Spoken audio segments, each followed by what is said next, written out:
Okay. What's that? I think it's where he is. Oh, I'm not sure what it is. I'll say hello. And see. Good morning, Roston. It's recording already.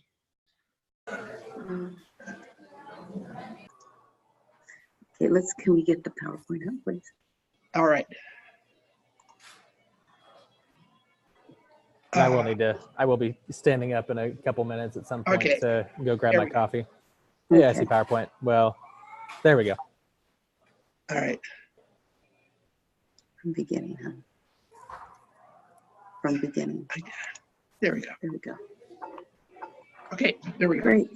Okay. So, so today we'll be looking at some pretty significant concepts and what's playing throughout our country with gentrification, segregation, and displacement. So we won't be able to go real deep with this, but hopefully enough to get some understanding. So, and then some different production models, case studies. I wanted to start with this devotion, and hopefully, Hun, maybe you can join us on this. I will. I set it so you could see Yeah, both I of can our see faces. it. Well, Yeah. but they can't see you. Yeah. Okay. So, Anthony, why don't you read this for us? See, I will create new heavens and a new earth. The former things will not be remembered, nor will they come to mind. But be glad and rejoice forever in what I will create. For I will create Jerusalem to be a delight, and its people a joy. I will rejoice over Jerusalem and take delight in my people. The sound of weeping and of crying will be heard in it no more. So we'll be looking at the next passage after this, but I wanted to kind of build the context here. I was reading just before this passage all about this whole interesting interplay between those people that Isaiah was addressing that were essentially in and those that were out, those that were unrighteous and those that were righteous. So it was very interesting kind of context. But then he lifts, as always, like I love the way that Jim, what's his name in Washington, D.C. with Sojourners? Wallace. Jim Wallace. Yeah, he talks about the way to find common ground is to find higher ground. I feel like that's what Isaiah is doing right here. He's really looking higher ground and lifting us out of that kind of who's right and wrong, but let's just look at what God wants ultimately and focus on that dream. So if you look at his intention, what are you seeing here that sticks out to you in this first section from Isaiah that we'll focus on today? Well, it's interesting. There's kind of a tension here where it says there's a new heaven and a new earth, but it's still Jerusalem. Mm-hmm. Like it's not like, oh, it's just this completely different city that there's never been before. It's still familiar. It's still usually when we hear new, we think it's just something that's completely different, and that doesn't seem to me like what, unless it's just saying like Jerusalem is this construct that can be placed upon whatever you want it to be placed on. But I don't think that's what it's doing either. Like there's still Jerusalem, and Jerusalem, I will create Jerusalem to be a delight. And so maybe like the word new for them is a little bit different than the word new, the way that we use the word new. Maybe it's like perfected or complete or whole or something along those lines. But regardless, it's still there's still this familiarity. It's a place that is known, that they would. It's still the place that would be home. Yeah. I appreciate what you're saying, because I see that tension too between, God's intention ultimately and it's in a real place. It's not just in heaven. There's a real place here. Yeah. Well, I'm thinking of what Walter Wink noted, that every institution is created with an intention. God's intention for it is a good one, but all institutions are fallen and all institutions can be redeemed. And that's true of cities, that they're often created with a vision or a hope, both in the minds of the people who created it, who were the founders of the city, but also in God's mind. And Jerusalem was created to be a center for spiritual renewal for the whole world. And it's not there yet. Yeah. But I think that the intention is still clear, that that day will come. Jerusalem will be renovated. What's interesting, the context, when you look at Isaiah, at that point, Jerusalem was in disarray. So he's bringing hope that this city will be restored. Yes. And, but it's interesting that he focuses what the ultimate things will be like. He's focusing on cities. And in our U.S., there was a time when cities were really unpopular and they were not the place to be and they were disarray. And now it's where everybody wants to live, so it's kind of like we're moving toward God's intention, creating cities that are a place of joy. And but what we're finding in our country now, that place of joy has also created a lot of heartache and displacement. Yeah. We have a friend community near here that's outside of Waco that for a while there, a lot of the language that was coming out of their leadership was something on the lines of, God does not bless cities, that there's no redemption, that there is no, that Jesus is not in the city, basically. I don't think they would have said it that harshly, but the way they used language towards cities was very, is anti-redemptive, basically. Wow. And one of the things that I came back with was then why in the world is at the end of Revelation, why is the image of a city? If that is impossible, then what is God doing there? And it's not so. And a lot of those people seem to really believe in this idea of restoration to what was once, and essentially they would say well, God's going to create a new garden. It's well, that's not the image in Revelation. God's redeeming a city. It's not that God is restoring us back to what it was, the original intent. It's that God takes what we create and recreates it into God's image and turns it into something much more beautiful than we could have ever made it to be in the first place, or even imagined it to be in the first place. I love what you're saying, because it all started in a garden, it ends in a city, but you're saying that that's all part of God's intent. Even man's creation of a city is part of God's creation. Yeah. Well, it goes back to the co-creator idea that Dallas Willard would hang out with a lot. That even if in our intent in creating cities, our intent wasn't co-creation with God, God's just gonna take it and run with it. He's gonna run with it. Yeah. That's why up until city planners that are doing the right thing, or housing developers, I said, you're doing God's work. Yeah, that's good. Yeah. Let's look at the next part. Rostam, I know you're trying to get your coffee, but I'm just kind of making sure that it's not just sitting out there getting cold. It's not. Yeah. Do you mind reading this part of the passage for us? I'll just read your version. Okay.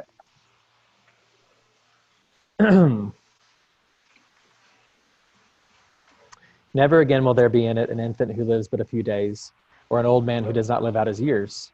The one who dies at 100 will be thought a mere child. The one who fails to reach 100 will be considered accursed.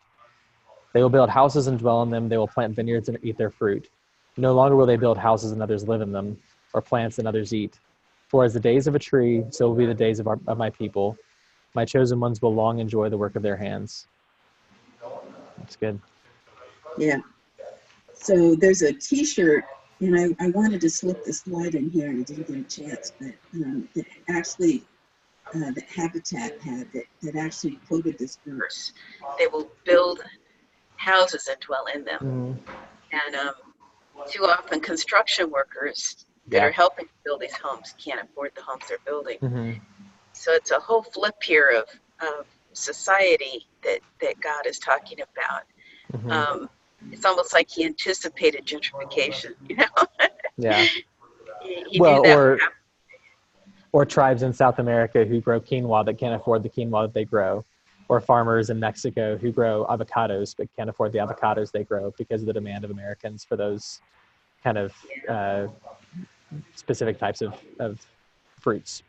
Yeah, thanks for bringing that in. That's really powerful. Any other insights that you both see from this passage?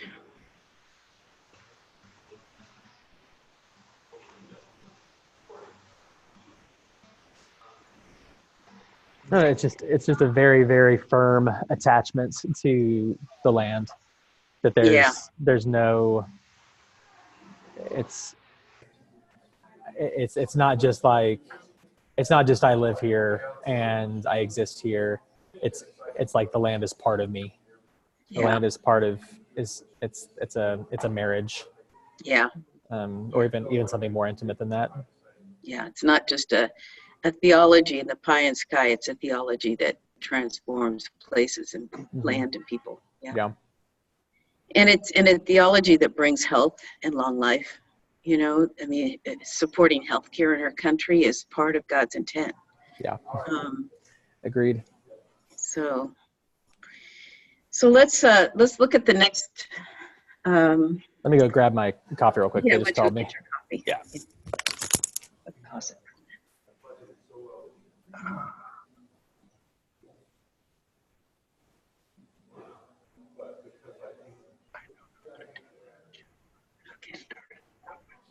Okay, that's fine.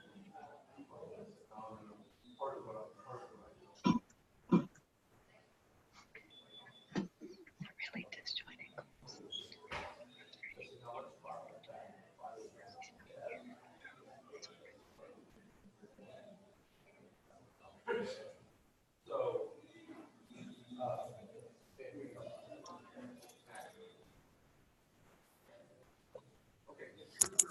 All right.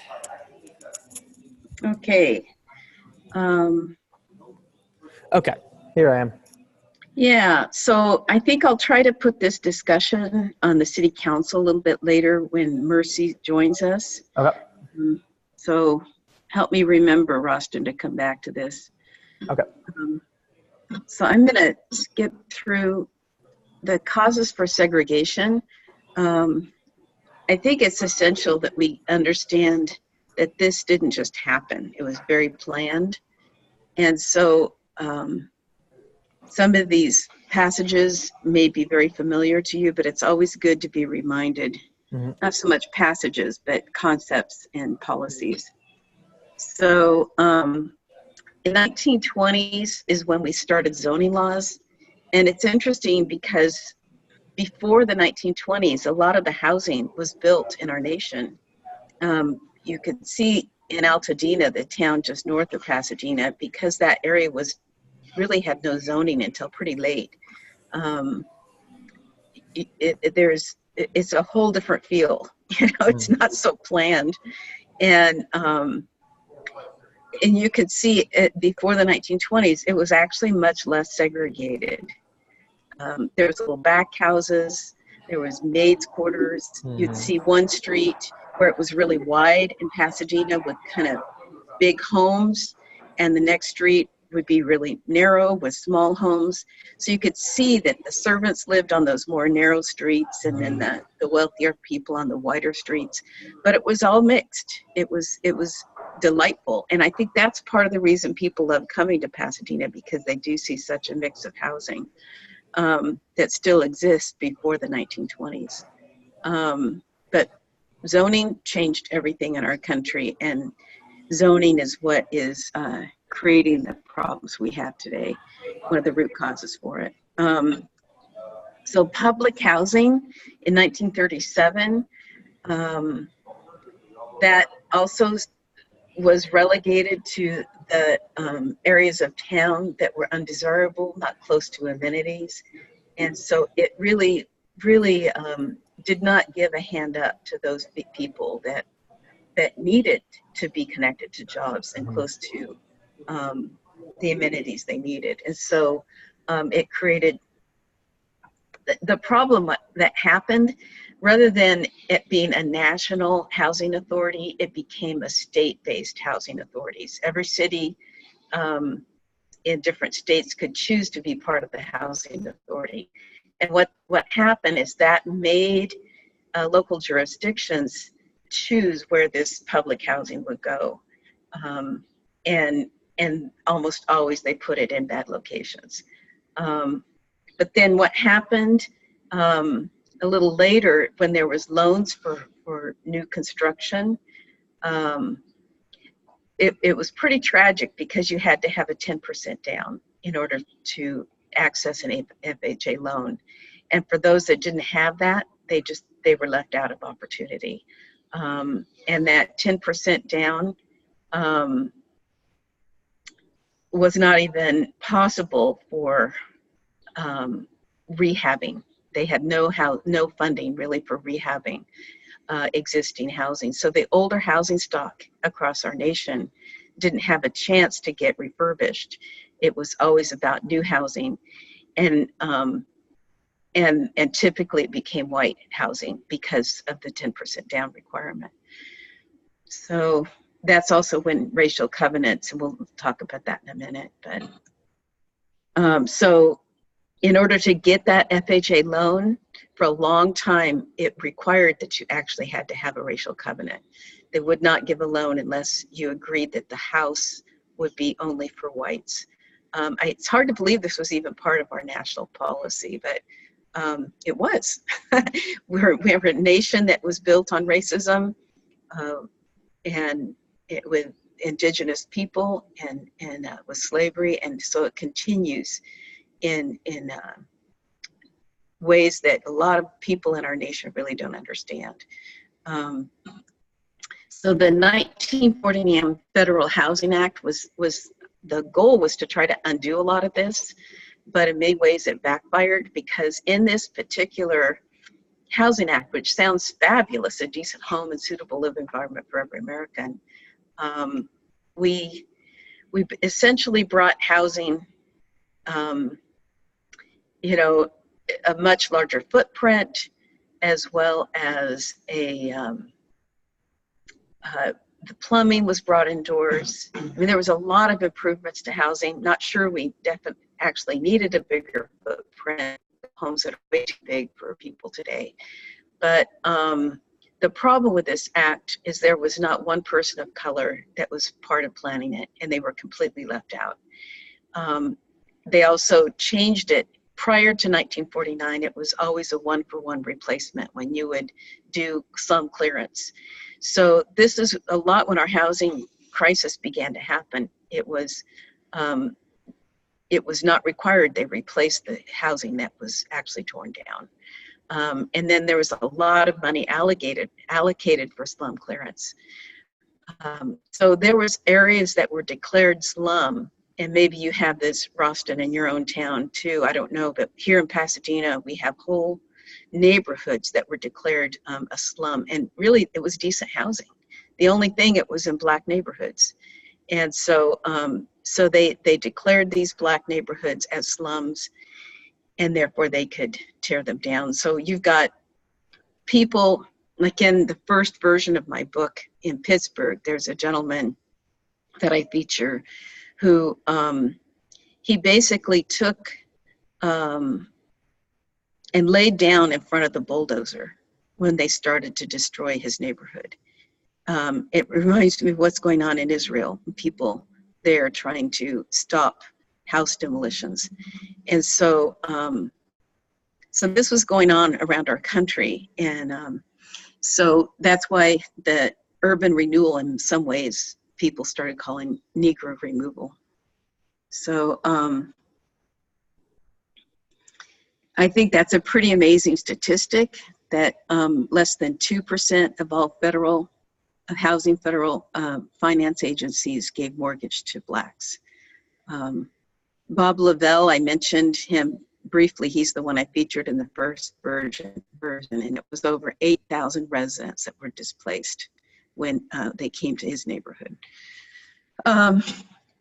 So the Interstate Highway Act is interesting. You typically wouldn't think of that as being part of housing policy, but it essentially provided an easy exit to the suburb for those that had the money to have a car and to get out of the inner cities. So we can see across our country thriving Black business districts. You look where highways were built, almost always they went through a politically weak area in Black neighborhoods and destroyed them. You could point to almost any city where there's a freeway, and this is typically what's happened. Certainly the case in Pasadena. The 710 freeway or the 210 freeway, I think we were on that quite a bit when you were here, Winston, and that all displaced two thriving African-American neighborhoods here in Pasadena. So then when we come to the Civil Rights era, people were finally fed up with all of this. The Fair Housing Act was finally passed with Martin Luther King's pressure, working with the president at that time, Lyndon B. Johnson, to sign these pretty dramatic policies. Major national shifts were going on. And so it was intended for good, and a lot of good has come out of it, but it didn't go quite far enough. When people of color finally had the opportunity to live anywhere in communities, they emptied out inner cities, and that undid the strength that those communities had. You have to have a mix of incomes. So when you start undoing that fabric, that strong fabric of a mixed income community, and wealthier Blacks move out, that our inner cities just started spiraling down even more. We certainly saw that here in Pasadena. In this neighborhood that I live in, that is now very gentrified. At that time, homes were going for almost nothing. It was a very painful place to even drive through. Admit Mercedes is waiting. Hi, Mercedes. Mercedes? Hello? Hi, Mercy. Hi. Hi, Mercy. Sorry I'm so late. I had a little complication with where I'm at, but I'm in a good location now. Okay, yeah, we missed you. I'm glad you're finally with us. So we kind of had our discussion already about the devotion, and so we're kind of giving a backdrop of all the policies that created segregation in our nation. But this is all recorded, so you'll be able to look at some of this later. As far as the, I'm going to get to this next slide if I can get it to move. So it's not moving, huh? Oops. Okay, I'm sorry. There we go. Okay, so during the Civil Rights era, this woman, Dorothy Goutreau, who was pretty audacious, single mom, and in Chicago, she said, it's not right for me to have so few housing options for my family. I deserve to live in a decent home, but all she had was to live in a poor, all-Black community. And so she started a lawsuit, and it became a class action lawsuit. And she didn't get to live to see the end of her, the results, but it had dramatic effects. She won, or the lawsuit won against the Chicago Housing Authority, and they were required to put bits of affordable housing, smaller developments throughout the whole city of Chicago. So they were recreating a mixed income community. And by so doing, they began to research these families, basically volunteer Black families that moved into white neighborhoods. And it was amazing. Without any social services, these families improved dramatically just by living in a different community, better schools, connected to jobs. Wasn't easy for these families, but they changed history. Then you see in the 70s and 80s the dismantling of housing projects. I mentioned earlier public housing. Because it had been relegated to undesirable areas of the city and it had been built way too big, whole cities essentially were public housing. There was over thousands of people living in these developments. And they were, anytime you have all low-income people in one area concentrated, it's not a good idea. You need to have a mix of incomes. And so it really didn't work. Plus, the way it was set up so it was income-based completely. And so that didn't provide enough money to maintain the buildings. If you had a mix of incomes, which was the original intent, there would have been enough money to keep these buildings maintained. The scattered housing idea that Dorothy Gautreaux essentially initiated by having bits of housing throughout the city was the precursor to the Section 8 concept of scattered housing, of having bits of affordable housing throughout cities. The problem, and maybe you guys can see, today we're talking about production of new units. When you have Section 8, you don't produce any new units. You're essentially using the private market to create those homes into affordable units, but you're not building any new units. So again, in the process, you're also like helping out slumlords a lot of times. Yeah. Can you unpack that a little more, Roston? How do you see that? Well, so at this point in time, fair market rents, which FMR for short, for most housing authorities, is it cuts out at least 70% of the market for any given rental market. And so the units that are left are usually the oldest units, the most poorly kept up units, and are often units that are just basically slumlords that are holding onto those units and letting them deteriorate indefinitely until they're either condemned or torn down, or until they sell them off for someone who will actually do a rehab on them. But in the meantime, the only reason that some of those units can continue working is because of things like Section 8 vouchers, which is those are the only units that those Section 8 vouchers can actually help someone afford. But my understanding is that these Section 8 homes are all inspected. And so doesn't that keep a level of quality up, or in your community, that's not the case? To some extent. I mean, they don't do like down to the studs inspection. Like it's a lot of it's just surface level. So like, is that plug cover broken? No, it passes. Does the light come on? It passes. But it doesn't say like, does this have knob and tube wiring from 1910? And that's the kind of thing that's very likely to turn that house into a smoldering ash heap in a few months whenever something fails inside the attic. Wow. And then just different examples like that. Wow. Well, there's always pros and cons to every housing model. Section 8 is the biggest program in the U.S., and not necessarily because it's the best program, but because it's the most popular. And that seems to be shifting some in our administration. But housing has never been terribly popular. It's starting to be a little bit more popular now, but there was a time in the 70s that it became a national issue, and even in 1949 it was a national issue. But during the 80s, HUD was so unpopular that they ended up cutting the entire budget in half for HUD. But folks still needed a place to live. And so people like, you may have read, well, probably next month, you're going to read the chapter about the hospital adapted into affordable housing. That was written by Mary Nelson. And she was in Chicago, and she says, we've got to figure out how to fund housing even though HUD is cutting their budget. So she came up with the idea of tax credits. She was part of a task force with the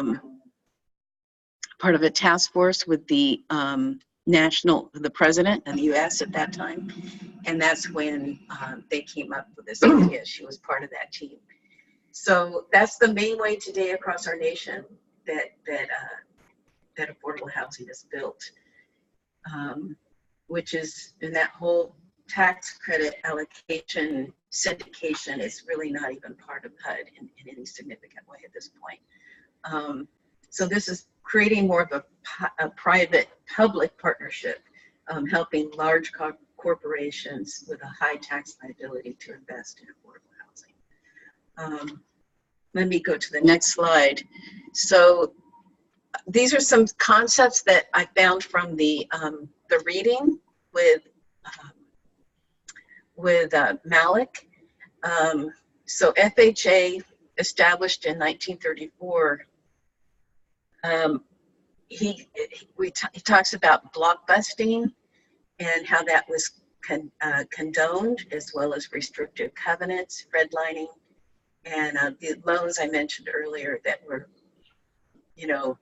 were prevented from happening in Black neighborhoods. So are you guys familiar with the concept of blockbusting and what that is? I'm not. Do you know how to explain that, Roston?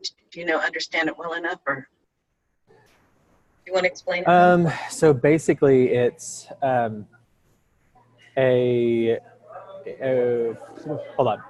So whenever there'd be a neighborhood that would mostly be one race, and then a developer or a realtor or a bank or whoever would convince the white people usually that the Black people were coming, and then get all the people in that neighborhood or a lot of people in that neighborhood to sell their properties for a lower value than they actually had, and it would end up leading to like most of the white people leaving and then moving turning into a completely Black neighborhood or a mostly Mexican neighborhood or whatever other race.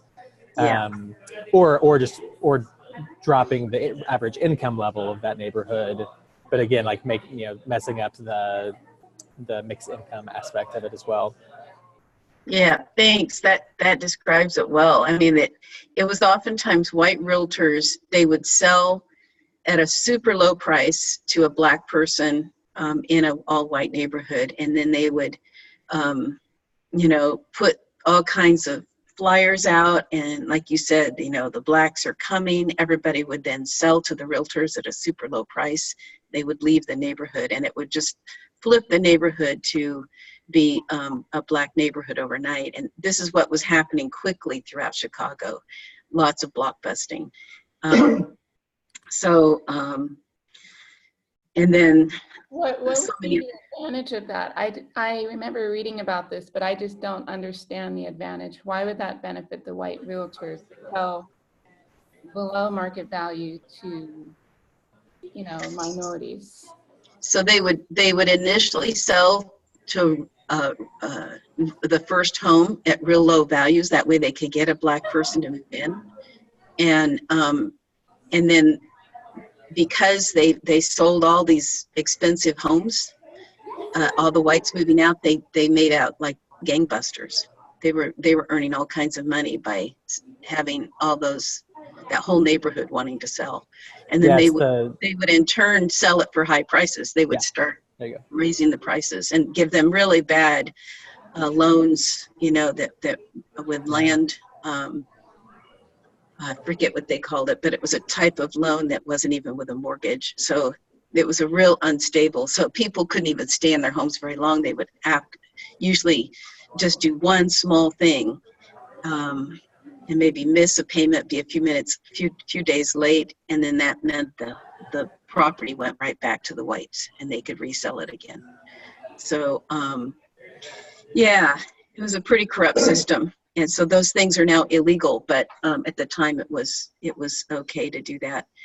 So FHA created preferential options for white planners, builders, and lenders. So almost all of the funding needed to build came through requirements that excluded Blacks. So it was insidious. It just was, it permeated almost every part of the chain from buying land to building and how it was sold. So zoning and building codes, they basically removed Blacks and the poor from neighborhoods. They would do things like create an industrial zone. They would have an industrial zone. I talked earlier about zoning and how that changed our entire nation. So there'd be an area that would be industrial, and then there'd be a freeway that would be used as a buffer around that. Oh, looks like we've got Ray. Good morning, Ray. Ray?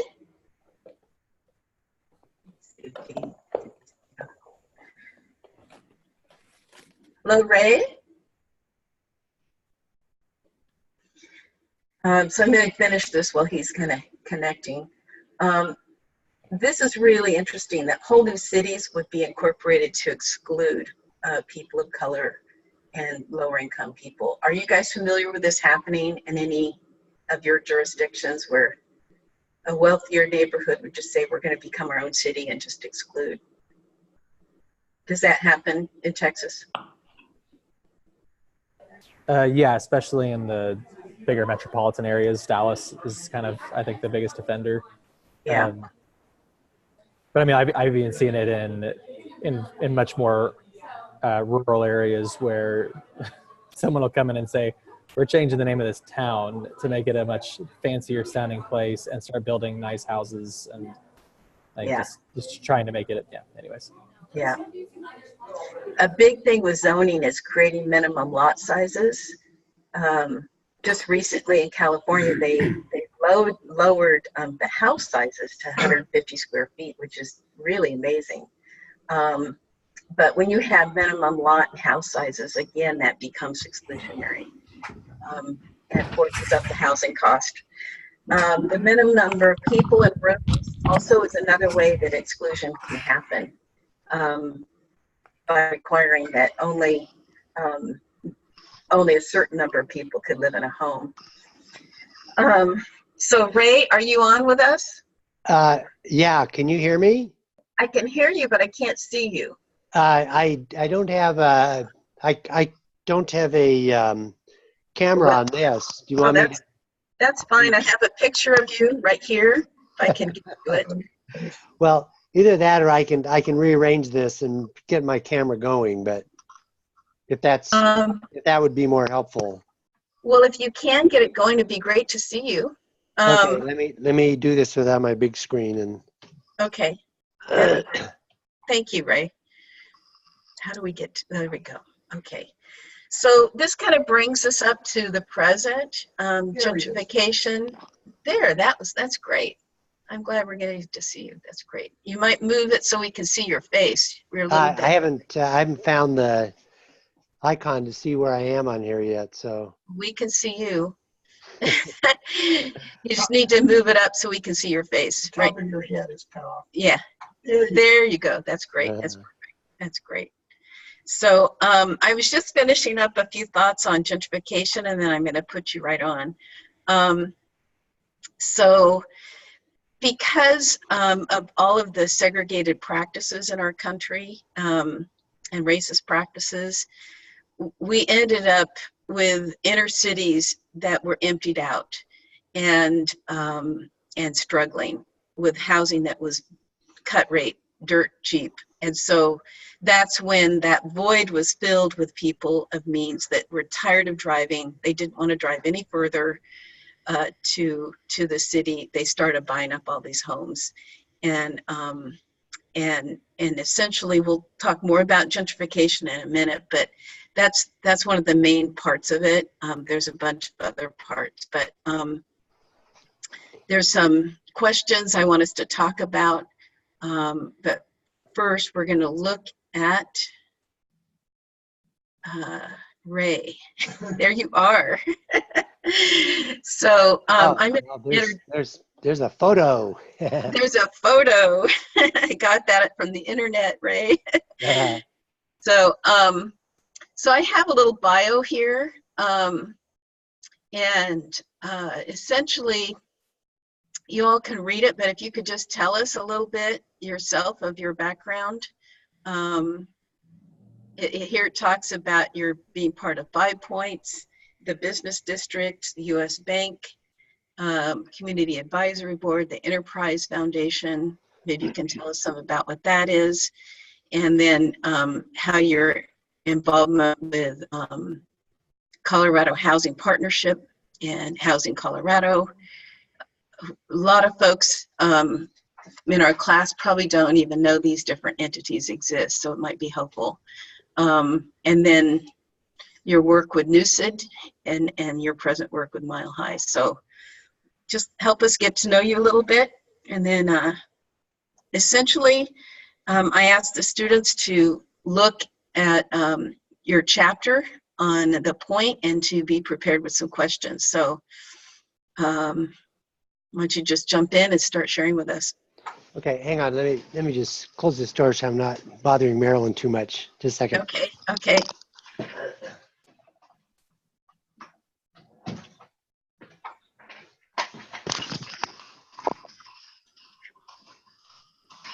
So Right. we have a pretty tiny house, and we both use it as an office. So Yeah, well, it sounds like me and Anthony. yeah.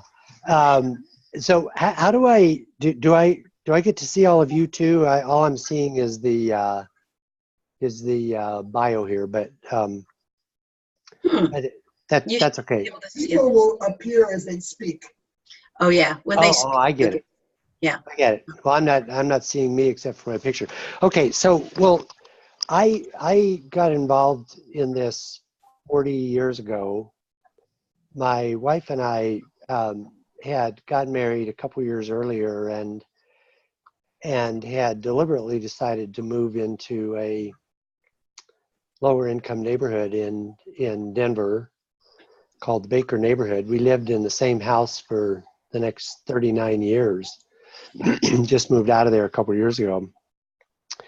And we were looking for something that we could do to serve our community. We didn't really know what that was, and it wasn't even originally specifically housing. And I guess a couple things. I haven't read that chapter for a while, so I don't think I told these kind of stories in there. But we had a neighbor, our next door neighbors actually, in this house that we lived in, where it was a 2-bedroom apartment with 7 kids and 5 adults in a 2-bedroom apartment. And so the kids would always come over and play, and we were in very close contact with the adults, and they were an extended family, siblings and spouses and whatever. And so that just kind of made us realize, as I mean, there was these kinds of moves going on then, 40 years ago. So we talked about, we didn't have the word gentrification, but we talked about housing displacement. And the little church we were working in was a few blocks away, and I saw one of our neighbors one day pushing a shopping cart past our front door filled with personal belongings, and I ran out to ask if I could help, or what she was doing. And so Margaret told me that she couldn't afford to rent anymore and had to move back to the projects. The projects were 1.5 miles away, so she was moving by shopping cart with 2 young kids in tow. So we thought about that and just wondered if maybe this was an area where we could make a contribution. So we started talking to people at our little church, which met in a house. And this is some of my seminary buddies who had started this church. And then a short time later, a group in town that I don't think exists anymore, called Evangelical Concern, held an all Saturday work session, and this had city officials and banks and builders and people to discuss the idea of low-income housing. And we were interested in this because we had just read an issue of Sojourners that talked about housing, was dedicated to that, and we were especially drawn to the example of Jubilee Housing in Washington, D.C. So we went to this all-day Saturday work session, and just to make the story not too drawn out, the group of people split into 2, one to explore the single family idea of affordable housing, the other a multifamily model. And that was what we joined because of our interest in this Jubilee housing model. And about a year later, our group of interested people incorporated as Hope Communities, and that organization is still going. And the single family group became the Denver branch of Habitat for Humanity, which I was talking to the director yesterday at a groundbreaking, and she told me they were only the fourth Habitat group in the country, or that there were only four until then. So that was kind of interesting. So she called us fraternal twins. I guess that's what we are. So anyway, I guess as these things go, I just was always amazed that by sort of declaring that we were interested in low-income housing and kind of sharing our story with people, and we had a few wealthy friends who had told us they would support us if we could figure out something to do. So later that year, this is 1979, and mid-year, Marilyn and I both quit our jobs on the same day, and we had 10 of these friends with money, each agreed to put in $100 a month, and so we had $1,000 salary, and we just quit our jobs and started doing we didn't know what. So about a year later, we had our first project, and that's actually when we incorporated as Hope Communities. So I stayed there 27 years, Marilyn a little shorter, but I have stayed engaged. I worked with another nonprofit after I left Hope Communities for about 10 years, and now I'm just doing private freelance work, and working now is one of my main things. In fact, I'm kind of dropping my other assignments just because this is getting to be a pretty big deal.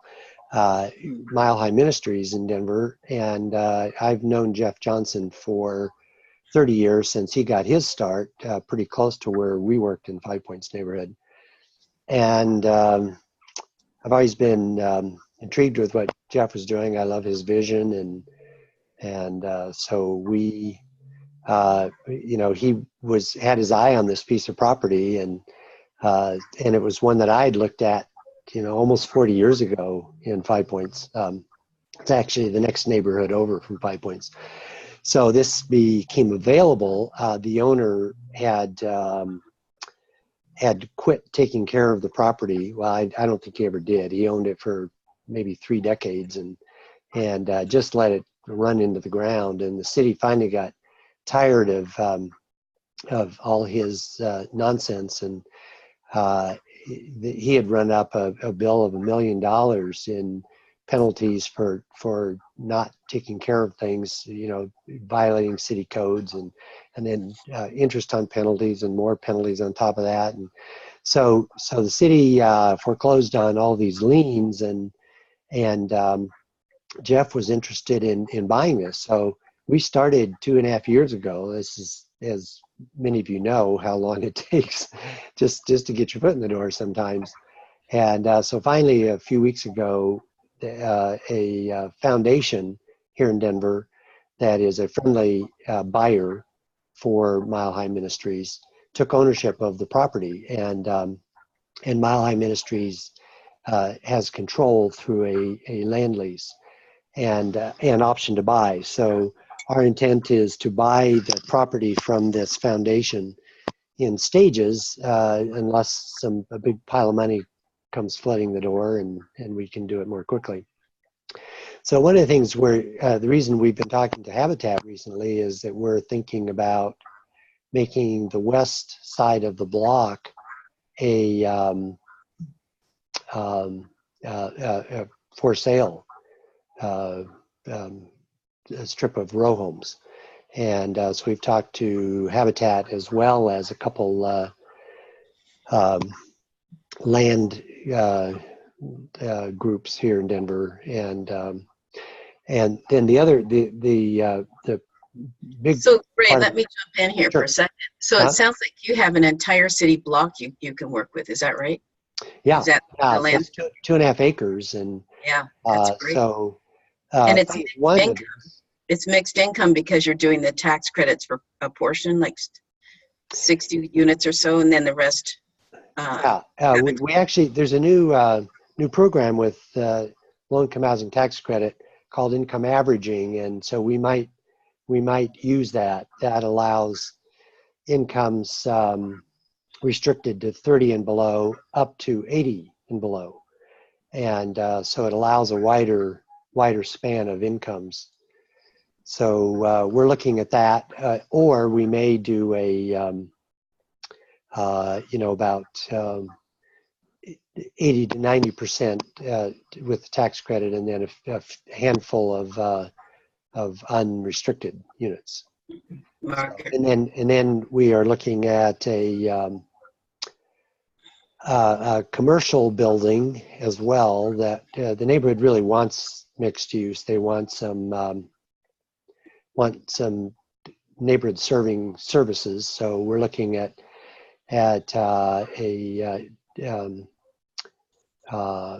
daycare or early learning center, and maybe a jobs placement program, some kind of restaurant or coffee shop, and so other ideas are out there, and we're looking at kind of making those work. So that's we're intending to submit a LIHTC application in June of this year. June 3rd is So LIHTC is the tax credit program. Yeah, low income housing tax credit, which is shortened to LIHTC. And that is a program that came into being in the mid 80s, and is kind of the main program available for multifamily residential low income housing these days. Yeah. So why don't you tell us? I think folks probably will have questions about what you're currently doing, but let's back up just a little bit and tell us a little bit more about your work. I'm going to give right here. You see a picture of what the 5 Points area was like before Hope the Point was built. we got some good photos there. That's Yeah. So tell us what that relationship was like with the African American Business District. Yeah. And So the little the your- picture on the left was a former Church's Chicken joint, Okay. with a bunch of parking, because they're 5 Points is a neighborhood that had 25,000 people in the heyday of the 30s and 40s, and the population went down to 8,000 in the probably by the 80s. And the reason for that is that with the advent of fair housing, a lot of 5 Points was an African American neighborhood, and African Americans were kept from buying in other neighborhoods just through discrimination. And so fair housing allowed a lot of the successful blacks to move to other neighborhoods. And so we just had a pretty systematic emptying of the neighborhood once that pent up demand for variety in housing was released. And so this little Church's Chicken was at the time being used as a little bodega. And the picture on the right is see, that's actually called the Triangle Building. It's a building right across the street from where our office for 18 years was located. So kind of gives you the idea of when we started work in 79 and 80, we had poster boards full of rows and rows and rows of pictures of empty buildings, and so that was really what we started with. And now, unfortunately, 5 Points has just flipped the other direction, and it has become such a hot neighborhood that it's hard to buy anything there now. And on the corner where that Church's Chicken is, we built really the first new condo building that had been built in Right there. modern times. So yeah, that's the point. That's the same corner you just saw in the previous Yeah. slide. And we wanted to keep that corner as public space. So that is still very much used for Kwanzaa celebrations and things like that. So it still serves as kind of a public gathering space. And actually the front part of this building, the one facing us, is 30, let's see, the whole project is 68 units, but 33, I think, condos, and then 30 some rental spaces in the back using Lytec. And then the ground space, ground floor is retail and commercial.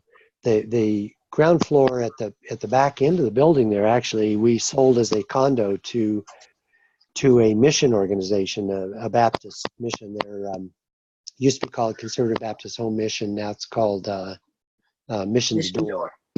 So I want to jump in here and just mention that that's actually the mission agency I'm with, that I've been with since '79. Oh, really? Oh, okay. Yeah. So you come and have meetings there occasionally? Yeah, definitely. Yeah. And because of that initial investment to this project, I think that played a pretty significant role, right, Ray? Having that. Yeah. Well, yeah. I was kind of helping them look for space in the neighborhood. In the let's see, this would have been late 90s, because we broke ground on this in 2001. Actually, we broke ground on September 8th, 2001, if you can believe that. And three days later, 7/11 happened, or 9/11 happened, and we had a pre-sale requirement from our lender on the condos. So we had a 50% pre-sale requirement, and I don't think a single one of those original buyers ended up buying. The bottom fell out of the market, and it was kind of a disaster, but we managed to keep the boat afloat and keep the project going. So this is a complicated project. It has a lot of components. It's mixed income, it's for sale and rental, and it's mixed use. It has shops, coffee shop, things down below that you have to make sure those are rented up and with a good tenant. And then it's also transit oriented, because there's a metro line that runs and stops right there. In fact, the rail line is probably, the person taking this photo is probably standing in the middle of the tracks. Okay. So, and there's a station just a half a block to your left. Yeah.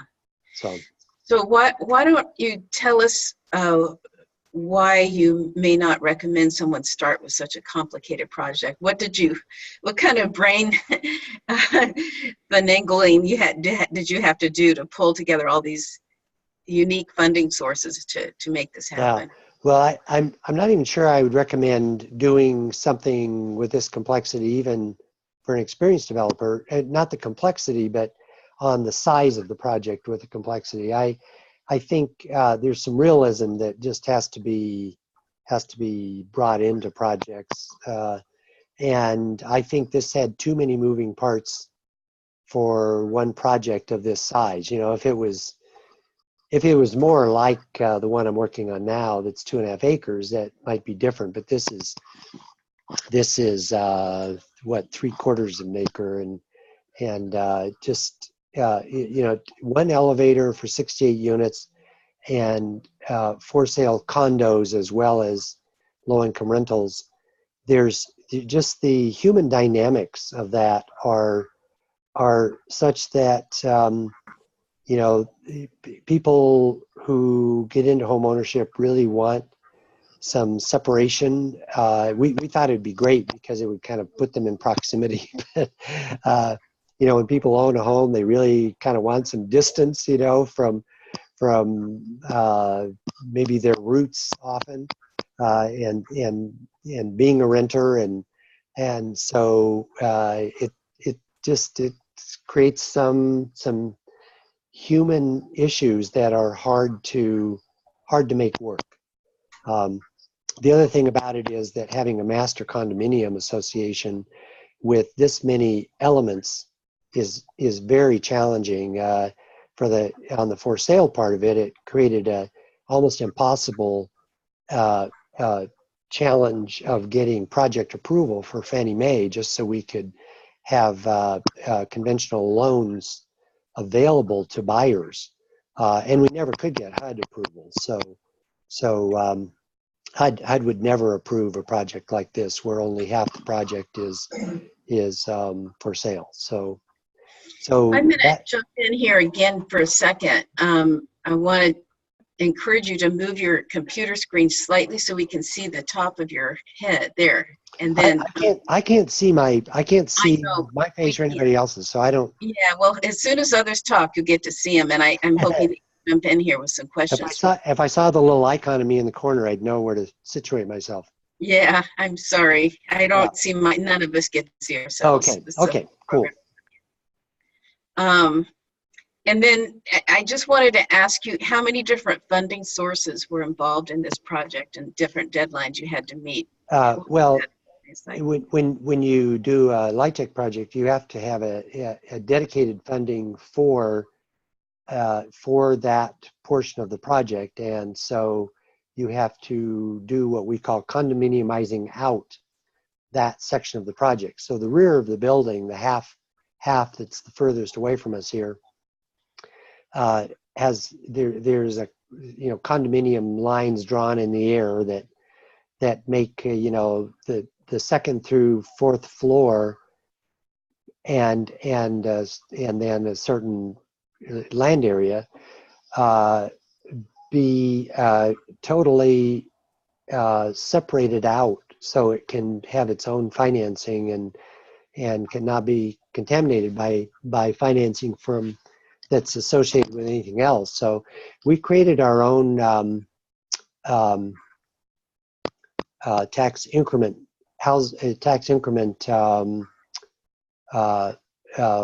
zone for this project. So we have TIF financing that basically it benefits the retail part of this. That's a very complex financial instrument, even if you're doing it on a whole neighborhood, you know. But to do it on a single project is something I would not recommend repeating. It's just not. Colorado still has redevelopment then, tax increment financing. Yeah. Okay. We ended that in California. Did you? In Texas, Roston, do you guys have redevelopment funds? Are you there, Roston?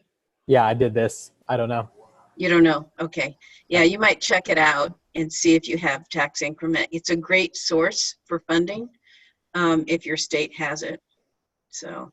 Yeah, so basically you have to demonstrate that you have a blighted property, and then so you establish value before you start, and then when a project is built, the increment of the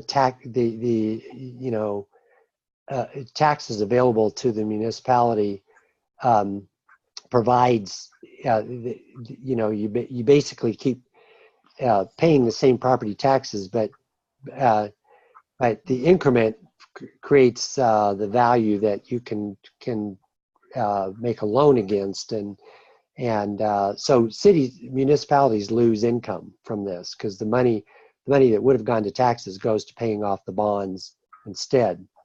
And so I'm assuming that's why. Is it Pasadena that you're talking about?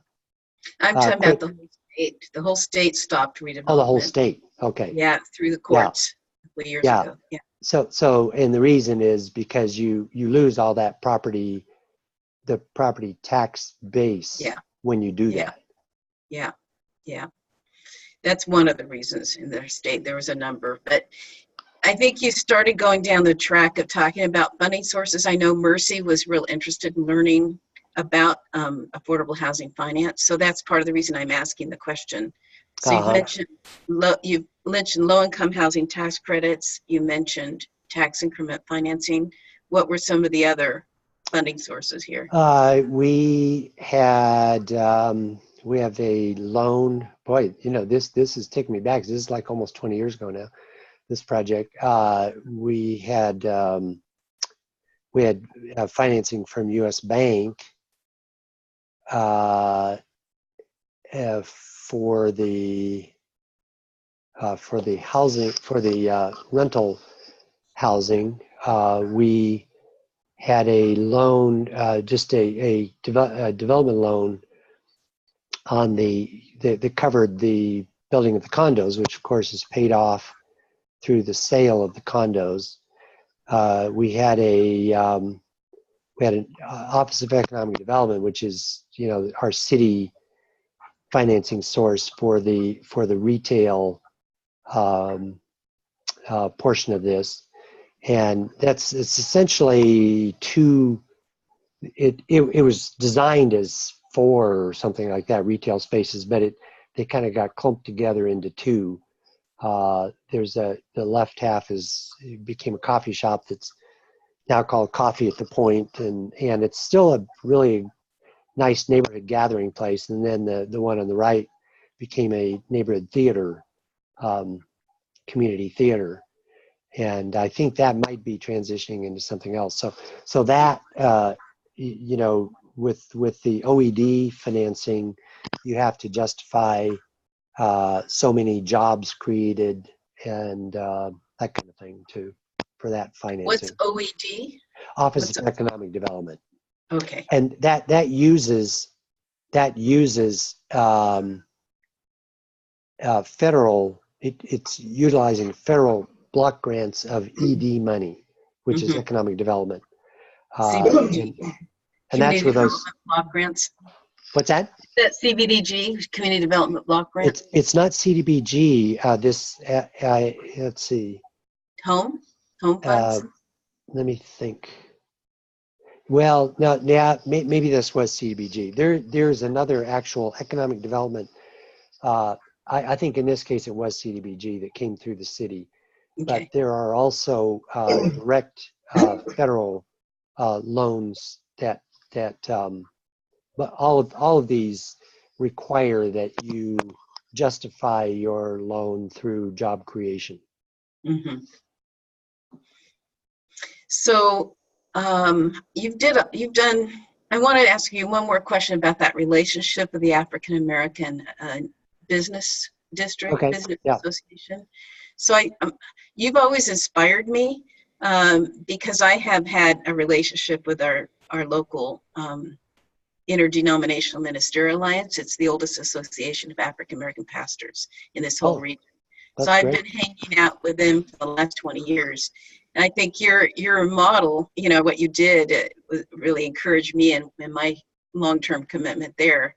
And also the coffee shop, whenever I go to Denver, which is fairly often, I always hang out there. So it's just a great place. But if you could just tell us, even if people of color are feeling welcome in a place like that, or if they're even kind of feeling excluded, and if they've really embraced their vision of what happened, or just give us an idea of the history and kind of where they're at today and how that may relate to gentrification or exclusion. Yeah, well, I think it's really critical to not just build things to help low-income people, but to be a part of the fabric of the community. And the jury's still out, I think, as to how well we did that. It's just, you're always working on this relationship. But I was a part of the 5 Points Businessmen's Association is what it was called when I joined back in the 80s. And I was involved in that for 20 plus years. And even though I was, most often the sole Anglo in the group, this represented the hangers-on of the African American business community. After all the doctors and lawyers and whatever left, there was still a lot of merchants and hairdressers and people like that who remained in Five Points, and so they had this association. And so I would always go to the meetings and all the social gatherings and everything. And so then when we started doing some of these projects in the late 90s, I developed, I just, suggested to them, why don't we do this jointly, Hope Communities and Five Points Business Association. They didn't have the development experience, but they had the neighborhood credibility and the neighborhood base. And of course they weren't the only business association in the neighborhood. They competed with another group that so it was never a totally easy alliance, but it was really important that the development entity for this project was Hope Communities and the Five Points Business Association. So we had an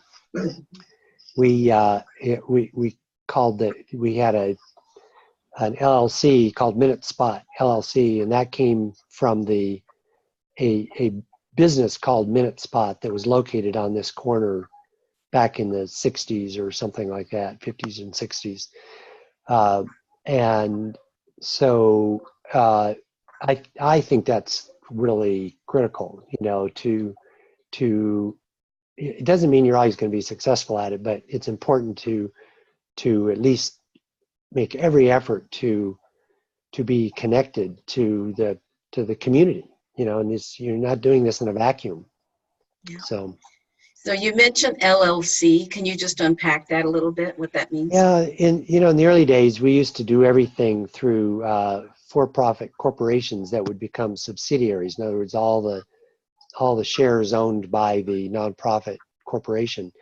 And somewhere in the, 80s or 90s, the limited liability company just sort of became such a much easier instrument to use than a standalone corporation. I still presided over numerous ones of these little nonprofit corporations that you have to keep having meetings and doing all kinds of stuff. So the LLC is just a lot easier instrument. And if you haven't worked with these, most of the partnerships formed for doing a LIHTC project are done using a limited liability limited partnership. So it's LLLP. Limited liability. Limited liability limited partnership. And the nonprofit then owns an LLC, limited liability company. This is really just to limit liability. Really, it's to keep. So if one thing crashes and burns, the nonprofit doesn't crash and burn with it. So the nonprofit typically forms a subsidiary LLC, and that then becomes the general partner in a limited liability company that owns the or limited liability partnership that owns the project. And then you bring in a limited partner, which is the investor. The investor has no control over the project and therefore no liability other than their investment. So that's why it's called a limited partnership to the partnership. I don't know. I don't want to be repeating things people already know, but no, I'm not sure. Roston, Mercy, are you guys familiar with LLCs and that concept? I know some about LLCs. I've never worked with an LLP. Yeah, Okay. it's a very similar instrument. It's just a partnership rather than a company. But they are. I mean, you can. I can set up an LLC in 10 minutes. On our Secretary of State's website. So it's just a very easy thing to put together.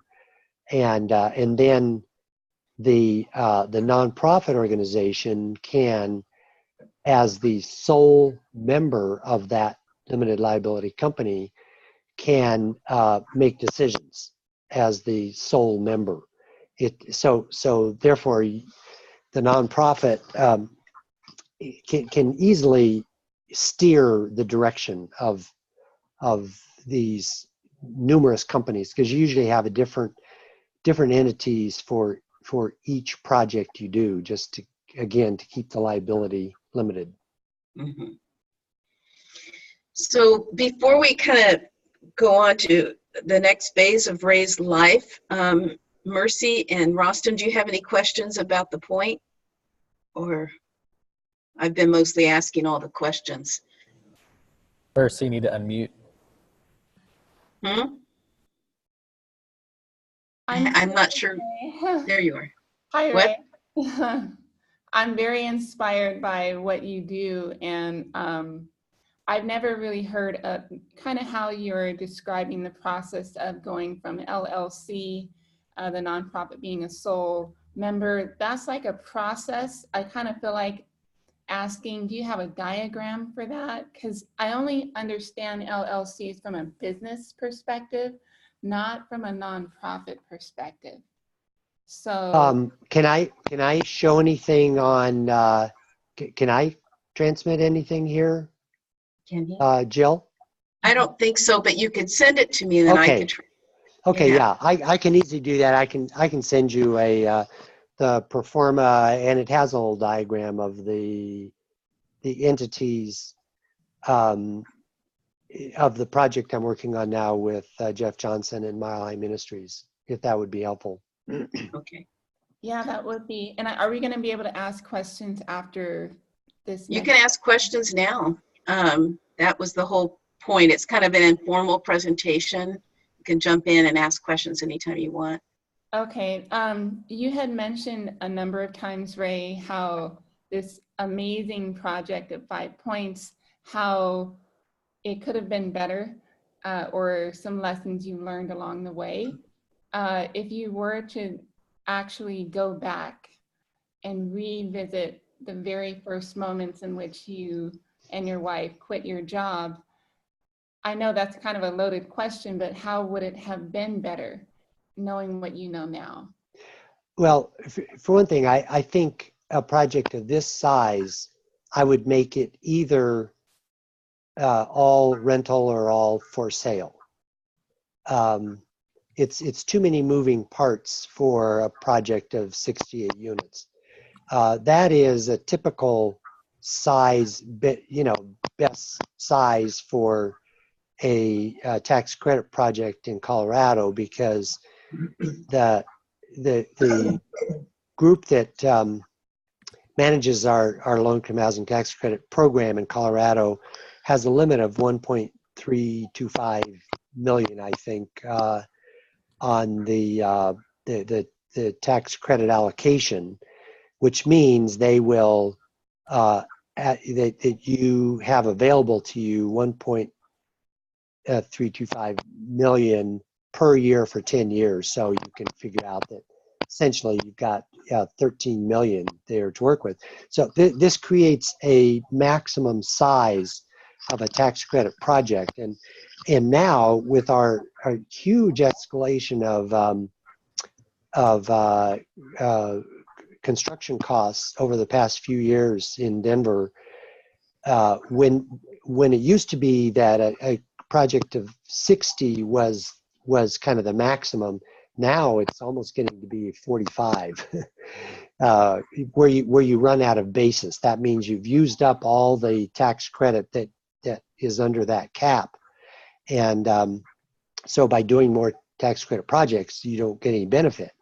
So that's why doing 45 or 50 tax credit projects or tax credit units, and then some market rate units can help you make a project make economic sense, because the market rate units you can get a little more rent out of, and you need that to just pay your debt. pay down the debt. So essentially, because there's a limit on how much money you can access through the tax credit allocation program, that limits the number of units you can do because the cost of housing, of building it, so has increased.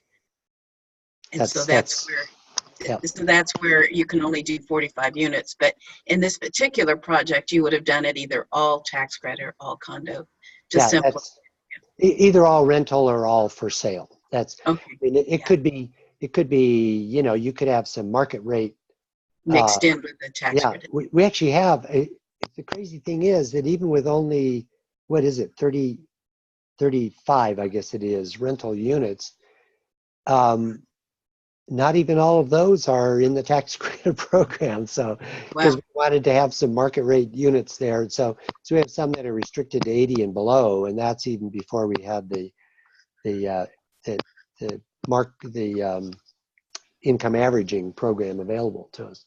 So that's it. We had all these good ideas and just tried to do too many good ideas in one project. I think that's what I would say. Well, when we're young, we have a lot of idealism. So, Yeah, right. Yeah, idealism is, yeah, that's right. It can be our enemy sometimes. Yeah. So I let's have switch. one more. Sorry. Okay, go ahead. Any question? So like with building relationships in the community, I heard, you know, just kind of getting to know the business people and some of the general institutions in the city. But how did you really work with getting to know the people, you know, building relationships, building trust and all of that? Was that mainly through your church? I think that was just through spending a lot of time together. I was a part of the association for years before we ever started doing these partnerships. We did right across the street from this project you're looking at. We did a renovation project together, Hope Communities and the Five Points Business Association. That is the old neighborhood dance hall, and we converted that into a mixed-use project also with housing above and commercial below. So this was really a process of building relationships over years and spending a lot of time with the director of the program, a Jamaican woman named Marva Coleman. We just had a strong personal relationship for many years. So I think in your chapter you mentioned it's like you were tied at the hip or something like that. Yeah, that's what Marva used to say. Yeah. Yeah. So let's go to the next phase of your life after Hope Communities. I think it was what, 600, almost 700 units or more that you built through Hope Communities, or yeah, I think we did about 750, something like that. The time I was there, and then it's awesome. So you left that, and then you got involved with NewSid. So why don't you tell us what NewSid is about? Yeah, I always I never really wanted to be an executive director. I didn't want to be in charge of everything, and I always told my board, why don't you find an executive director and let me be the housing developer, and they would always just laugh and say, you can't do that, Ray. It doesn't work that way. Everybody thinks of this as being your thing. And so I finally said, you know what? My blood pressure's going up. I'm just tired of being responsible for everything. So I left, and I was really intending to just start doing small projects on my own. And then somebody I had worked with for a number of years, Veronica Barella, asked me if I wanted to come work on the housing programs with the organization that she had started called NewSid. And it's mostly a Hispanic program. It's in the neighborhood I live in, which is a couple miles away from Five Points. And so I thought that was kind of a nice thing. So I walked to work for the years I worked there, and we developed a bunch of projects. and you know, some new and some rehab. But this And was the 20-minute neighborhood concept, right? well, yeah, that's one of the neighborhoods we worked in. I'd say we worked in 3 or 4 neighborhoods when I was there. One, the neighborhood that our office was located in on Santa Fe, which is where the Arts District is, and then the 20-minute neighborhood thing is right along a newly developing part of the light rail build out. So the point, this project that we did 20 years ago was on the very first little piece of light rail that was ever put into Denver. So this project was touted, was kind of shown as an example of how to do TOD development, transit-oriented development. So when they were working on building out the light rail system later, for Newset, I started buying properties that were more, you know, connected to the future light rail build out. So, so we bought the property at Sheridan, 10th and Sheridan, before, when the lines were in planning, but before anything was built. And we worked with the city of Lakewood because that location was right on the border of Denver and Lakewood. And so we worked with the planning office in the city of Lakewood and the city of Denver, both housing authorities, and 2 or 3 neighborhood associations. And we really borrowed the idea of the 20-minute neighborhood from Portland, where they had done something with that name. And basically the concept was to build a community or design, you know, a retrofit a community such that people can get to everything they need in 20 minutes without a car. So that was the concept. And we spent, at least 1.5 years with, you know, regular meetings, monthly meetings, working on this, and then produced a report. And so now others are carrying on that work now. There's actually at one of the sites that I was working on has now been taken over by a for-profit developer, a low-income housing developer, and he's putting in a, let's see, what is it, 175 unit project there, and that's a 4% LIHTC. You can do a much larger project with the 4% credit than you can with the 9%, which the 9% is the competitive and 4% is the non-competitive. But in addition to getting the 4% tax credit, the state of Colorado started a state tax credit program a few years back that they pretty much only join with 4% projects. So it gives a lot of boost to the private equity you can bring into a project. Is that how they're able to be a for-profit? No, I mean, nonprofits do this too. In fact, we've looked at doing this with the project at 38th and York that I'm doing with Jeff Johnson now. But it still works better, especially on a small project, to do a Nonprofit. A competitive, the 9%. 9%. Yeah. But it's pretty unusual to meet an entity that's for profit building low income housing. There's not too many I'm aware of. I am familiar with a few, but is this Newset, are they for profit or are they nonprofit? No, it's a nonprofit. Okay. Actually, right now, I'd say 2/3 of the LIHTC allocations in the state of Colorado are awarded to for-profits. Really? Wow. Yeah, it's kind of out of balance. And the thing that's not so great about that, in my opinion, is that as much as they're good at getting projects done and done quickly, they usually have a much more snappy way of getting to the goal line. There is not the passionate, fire in the belly commitment to long-term affordability.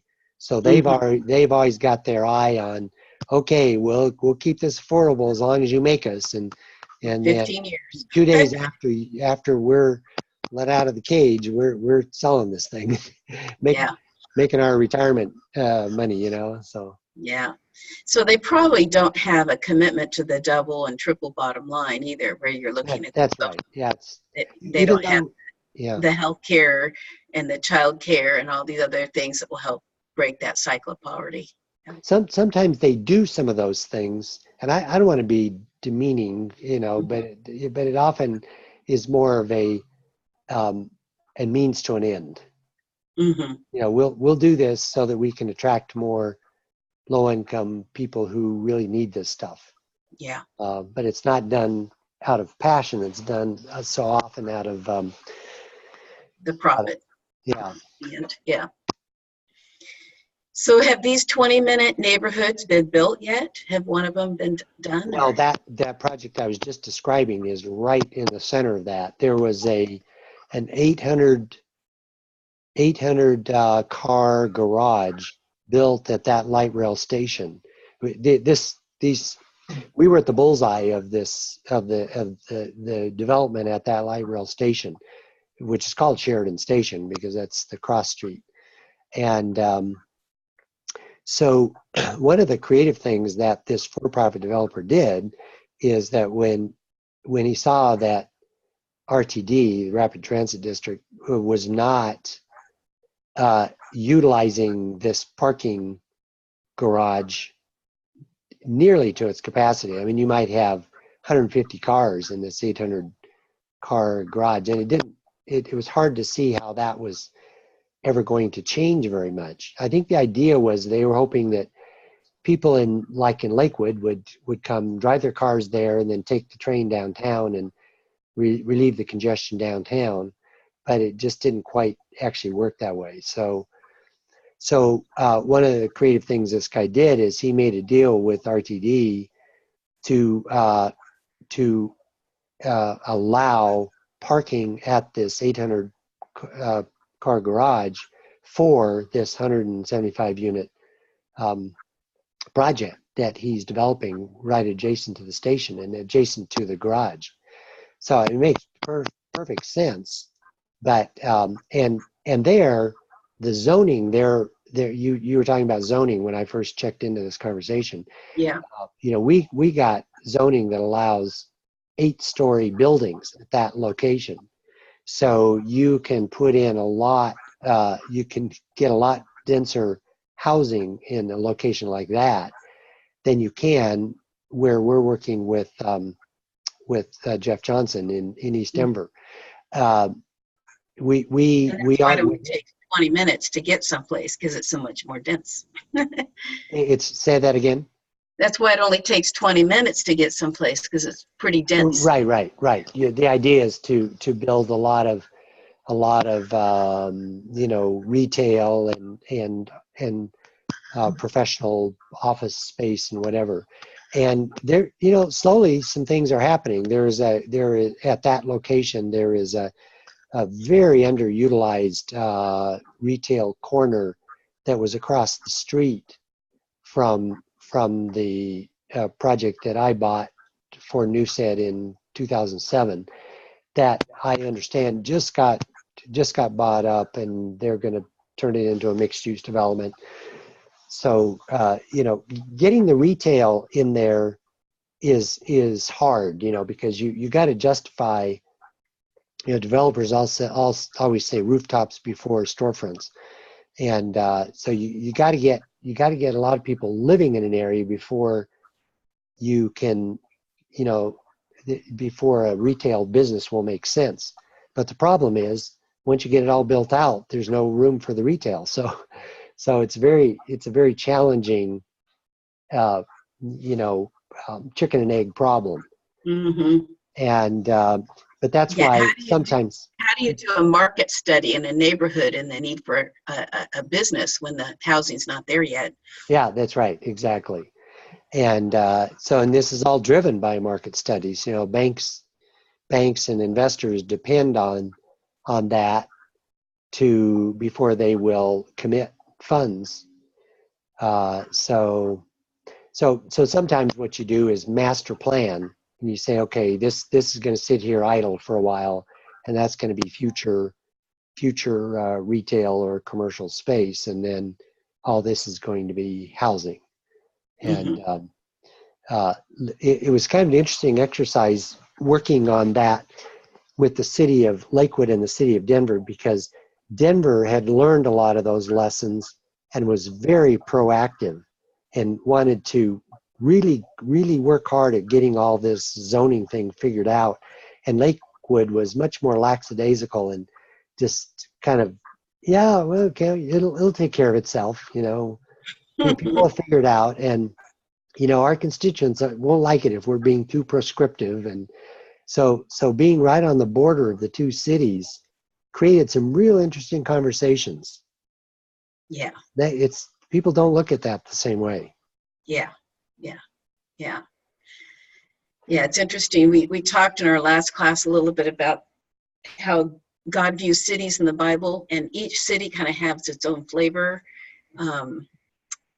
You know, cities have a personality, and there's, you know, Sodom and Gomorrah. There's all these cities that are kind of known by certain things, for having hospitality, lack of hospitality, and so forth. And so Ray Bakke talks a lot about that too, and the chain of cities and their role. Each city kind of has a role to play, but it takes on its own culture.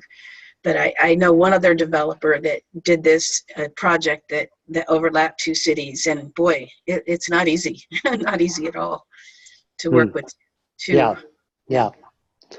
Well, that's right. We have a thing called DRCOG here, which is Denver Regional Council of Governments, and I think something like that kind of becomes a necessity. It's the only way that this light rail system got built out is these intergovernmental agreements and the kind of the elbow rubbing that takes place in those kind of things. But you know, there's a much more of a you know, Western mentality in Lakewood. You know, don't tell me what to do, you know, with my land, and we don't want sidewalks, because that's too much like a city. You know, we want, you know, so people were getting killed because people were walking out on the shoulder of the road, you know, right next to that project at 10th and Sheridan, you know, because people didn't want sidewalks and don't want that separation of traffic, you know, different kinds of traffic, you know. And so it's Interesting. Yeah. Wow. So any questions for Ray about his work with Newsid and kind of this concept of 20-minute neighborhoods along future Gold Line stops before we talk to him more about what he's doing now with Mile High Ministries? Hey, Ray. This is Roston. I have a city here in Texas. I'm in Abilene. That is more laissez-faire in the way that you were talking about Lakewood being. And I'm wondering, so you mentioned a couple of, you know, pretty good examples of how that negatively affected that development that was happening. Is there like a case study, or do you have any other good examples of like sort of how the two cities, you know, it being two different cities right next to each other, how the reticence in Lakewood for the city to be more prescriptive, how that negatively affected that development? That would be an interesting thing to write about, but I can't think of anything offhand that is a description of how that came about and developed. Sorry about that, but That's okay. Or But even other that's examples really- that you have, that would be interesting. Yeah. I like your thinking on that. That might be something interesting to look for. You know, maybe there are some cities that have written about that. Yeah. Yeah, Well, I've become very comfortable with Denver's approach to this, and in fact, I kind of like it. But you know, you have to be willing to say we will trust our government to kind of and our planning office to develop some of this. But you know, trusting government is not something that everybody likes to do. Yeah. Yeah. Yeah, and planning these one-day housing justice institutes around the country, it's been fascinating to work with a particular community and learn the totally different flavor of how they do their business. Yeah, And yeah, some cities are total city manager run, where the city yeah, council yep. has almost no say, and they just let the city manager do it. Other cities are really strong city council. Other cities allow the planning staff to get involved. Like in Temple City, they pretty much, they're a small city, so almost everything they do goes to the county. So they relinquish almost everything to the county and do very little in their own city as far as planning. So Yeah, that's interesting. That's another whole angle on this, isn't it? yeah, yeah, You know, the people in Lakewood are good people. I don't think ill of them at all. And there's something kind of nice about that country feel of, you know, being able to go down a road and, you know, have the horses and the, you know, whatever, and a street that's just, it's paved, but that's all. You know, yeah, there's a grassy shoulder that you walk on, you know, if you even have that. So yeah. it's just a different feel. And I had a professor in anthropology in college that used to use a line that I think really is applicable here, which is, it's not wrong, it's just different. Yeah, yeah. Then you've got a movement across the country to look at complete streets. And so that whole movement, complete streets, to make sure every street is designed for all modes of transportation, Yeah, where you have yeah. bike lanes, you've got, you know, dedicated bike lanes, you've got the sidewalks for people, and then you've got streets that are narrow enough that the traffic is slowed. So Yeah. they put streets on road diets and all kinds of things to try to create that coziness and get rid of streets that are only for getting from A to B, but they're, you know, it's all different movements going on that fly in the face of communities like Lakewood and some of their policies, or Yeah. their lack of policies. But Yep. Well, So curbs have real functions. pardon me? Curbs have real functions. Yeah, curbs have real function. But as I'm looking at this picture though of the point in front of me, it looks like the curb goes down to nothing right at the very corner. So that I can't even see I can't even see the very corner, but okay. good. But I bet that's designed so wheelchairs and bikes can participate in this community. Is that Yeah, right? 'Cause there are there's a no couple curb. curb cuts that there's. I mean, the reason it's called 5 Points, the neighborhood, is because this intersection has 5 points. So the streets kind of come in at angles, not all right angles, and so it creates. And then when you have the light rail coming right through the middle of it, it creates a situation where you have a number of curb cuts in different areas. So yeah. Now, were you required to do all this infrastructure and pay for that too, or did the city cover that cost? Which infrastructure? Like curb cuts and sidewalks? Yeah, pretty much in Denver. If you disturb, Denver, when you disturb anything, or if it's not adequate when you start, you have to put it in. It's, you know, development pays its way is the concept. Okay, And, so you had to cover all. I know Habitat for Humanity here in Pasadena had to pay for street lights and all kinds of things, Yeah. and it was quite a challenge. Yeah, Yeah, it Yeah. creates, and so that's where the city's, what we have is the Office of Economic Development. That's where they can step in and say, okay, we'll try to smooth that out. I mean, if you can get a city to agree to waive some requirements, it sure is a big help, or to pay for them some other way. But I've found that people who work in the city are not necessarily always excited about paving the way for low-income housing. It's just Yeah. not necessarily the first priority. Yeah, they're not going to get a lot of tax from that. Yeah. Yeah. So let's talk for a few minutes before your time is done in 10 minutes, and make sure we have more time for questions about what you're doing now. I don't have a picture of that, but if you could just give us a little background of, you mentioned already your relationship with Jeff Johnson. I've also known him for at least 20 years. I think close to that. I met him in the early 2000s when we were in our doctoral program together. Oh, yeah. Baki. And so I followed his work and recently did an endorsement for his book on Denver and their work.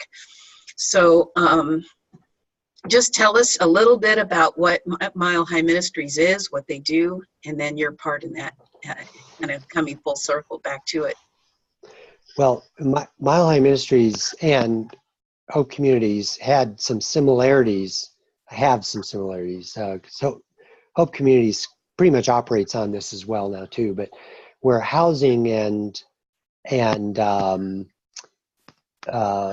community support are kind of equal legs of the stool. It's not like one is more important than the other.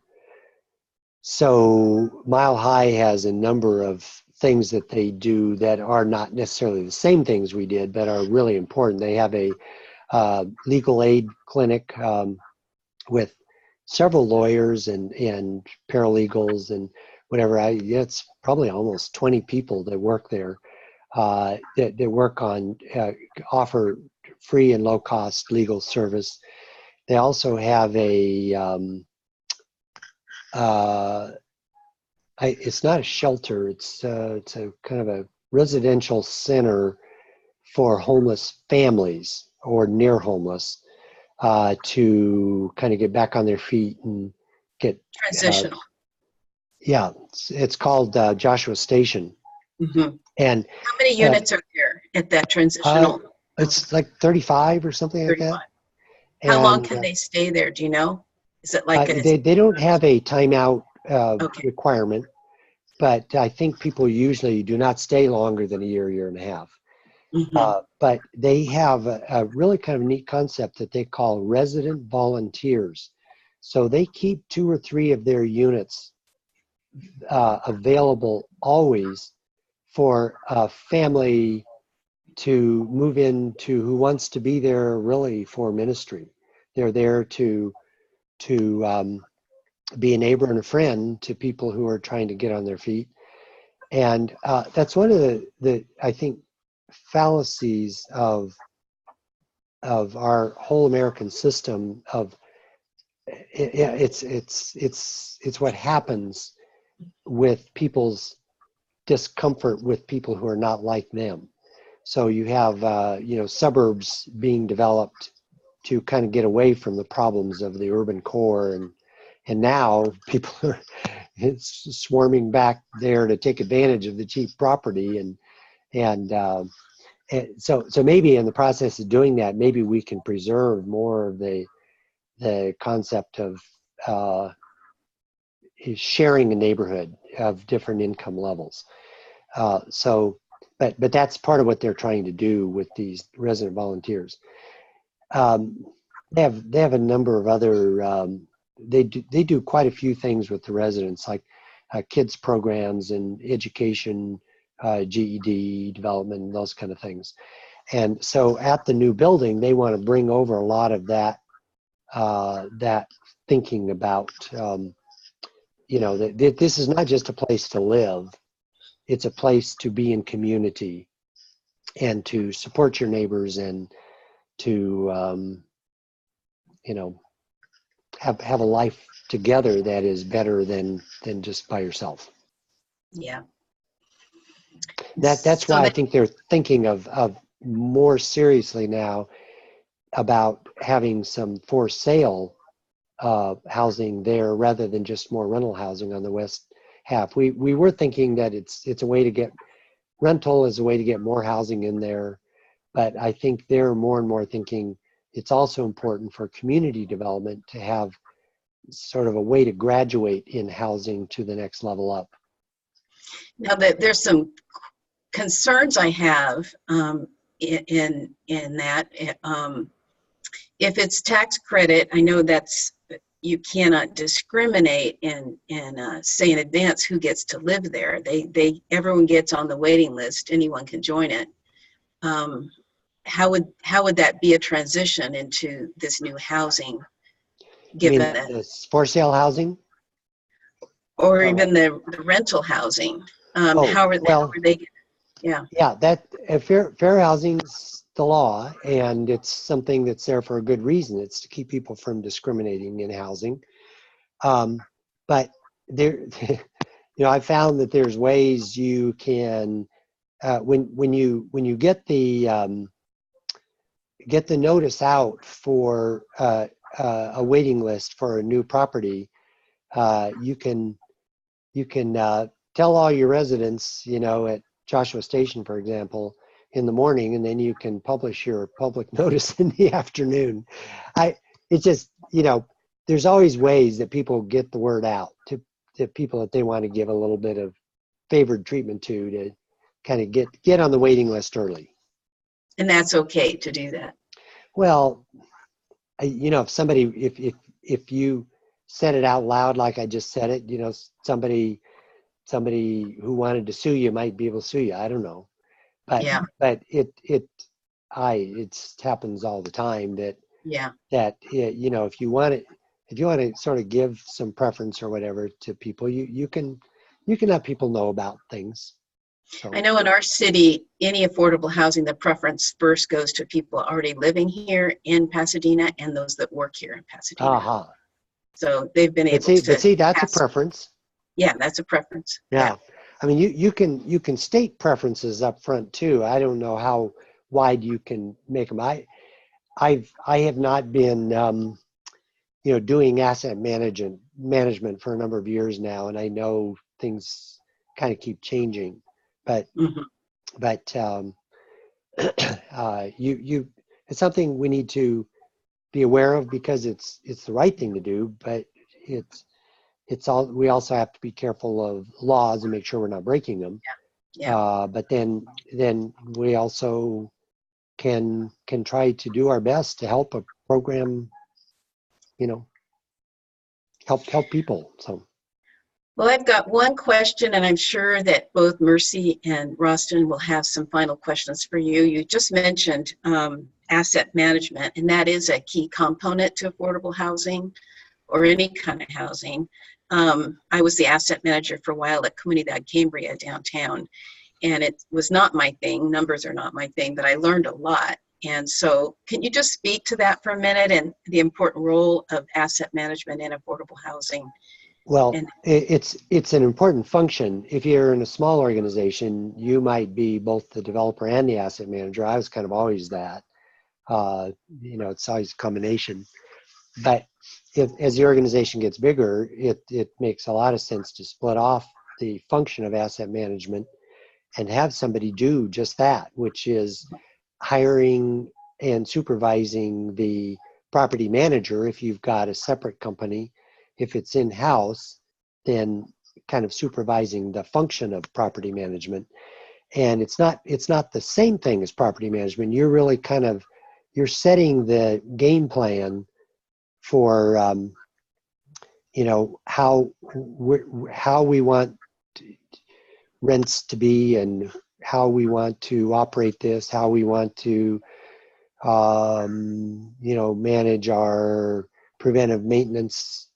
And making all of sure there's those plenty of reserves for repairs. Yeah. Uh-huh. Yeah. And investing those reserves if that's part of the game plan. And so you're really the go-between between the owner and the property management company or Yeah. entity. Mm-hmm. Interesting.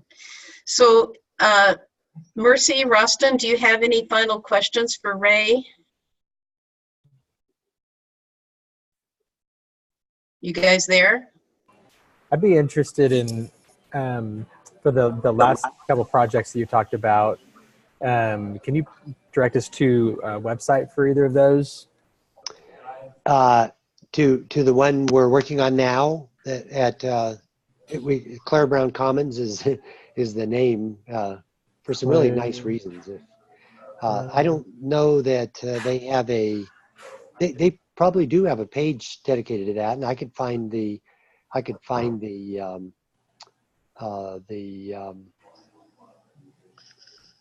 link and send it to Jill, and she can pass it out to you. At Newstead, where I worked, it's kind of funny. Since I left, it seems like they are getting out of doing much development. I don't think they've done any development since I was there. But we did a couple senior projects. We did several family projects that were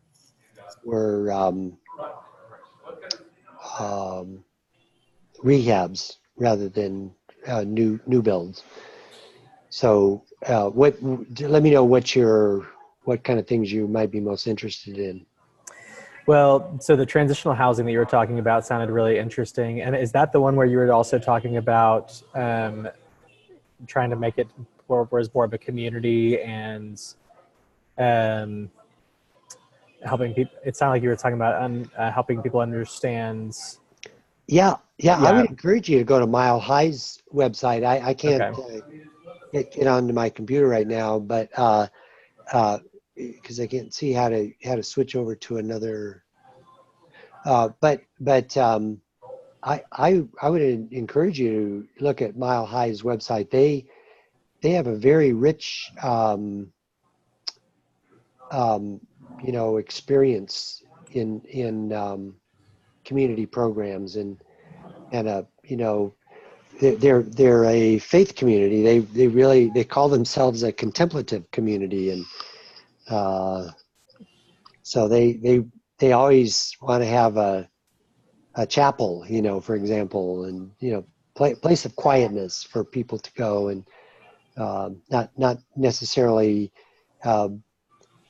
beating people over the head with a particular point of view, but always valuing solitude and contemplation and those kind of things. So That's cool. Is that so? It's Mile High Ministries is coming up, and then Mile High Church is coming up. That's not Mile High Church. Okay, Mile High Ministries. Yeah, Mile High Ministries. Okay. I would encourage also to read the book that they recently published this last year. I can show it to you right here. The book? Okay. Yeah, it's a fabulous book. Okay. I couldn't Can put it down. see this? I can't tell if you're Lift it up a little bit more. A little higher, a little closer. Put it right by the screen. Yeah. Well, we can this is really a celebration of Denver peacemaking. Yeah. Yeah. The thing that's neat about this, I took my mic away here, but this is so like Mile High.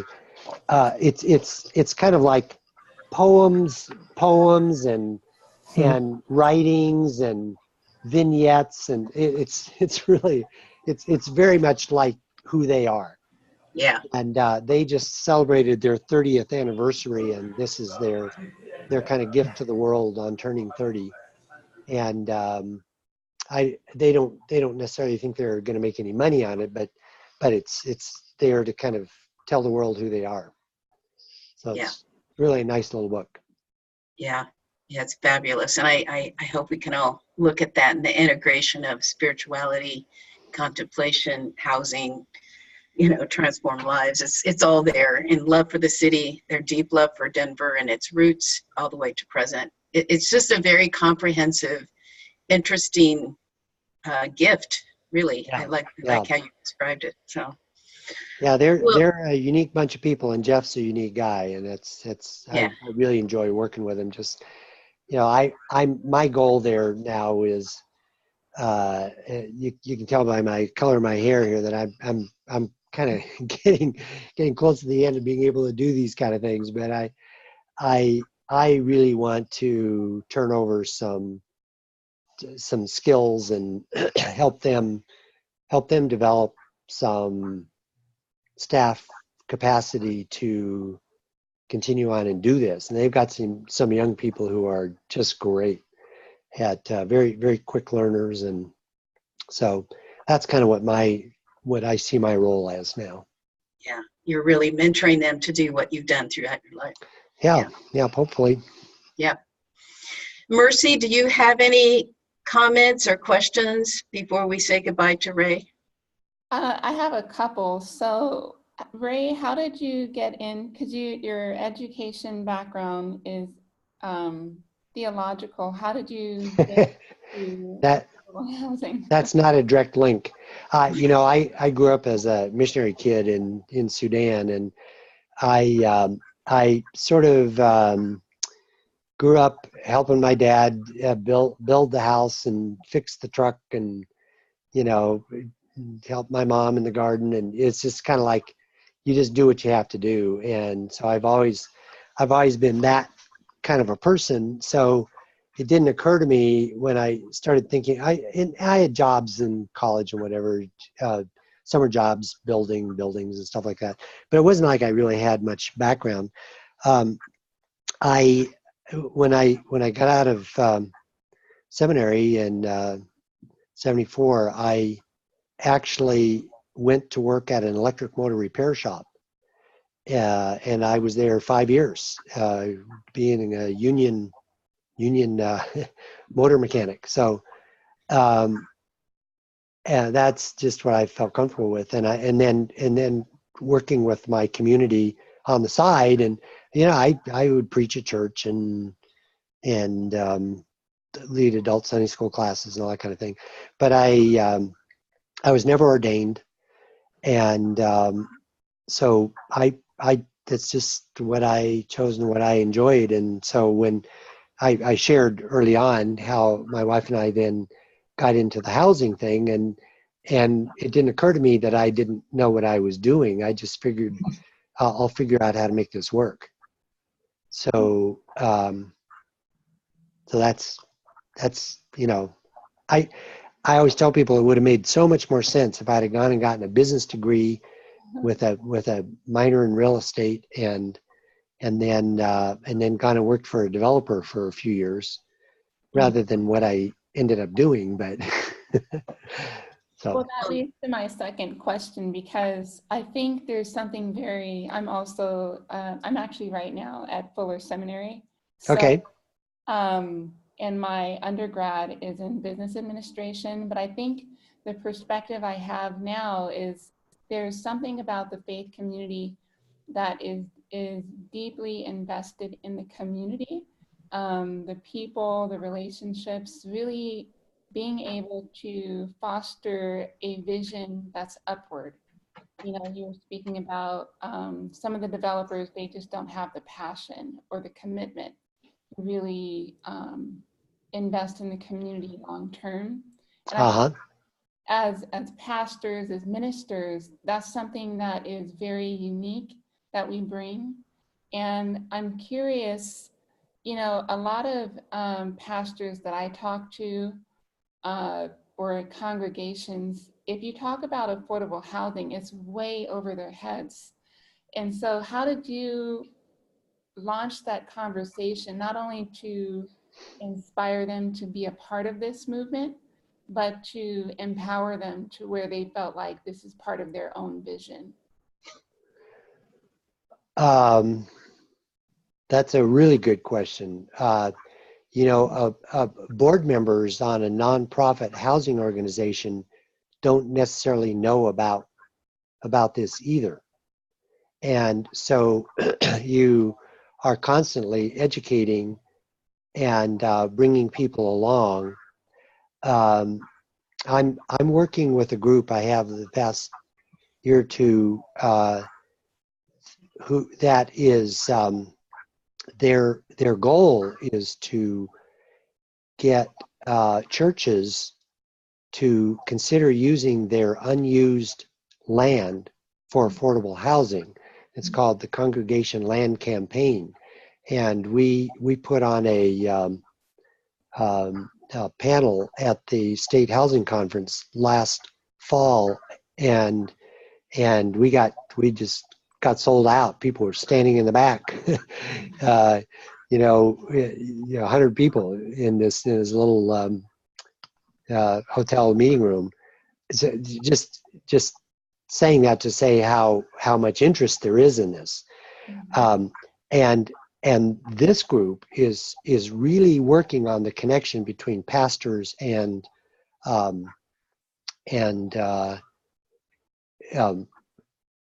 architects, builders, and the others that are needed, developers that are needed to make a project work.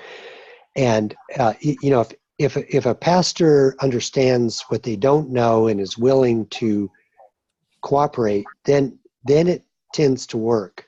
I worked with my church for 20 years.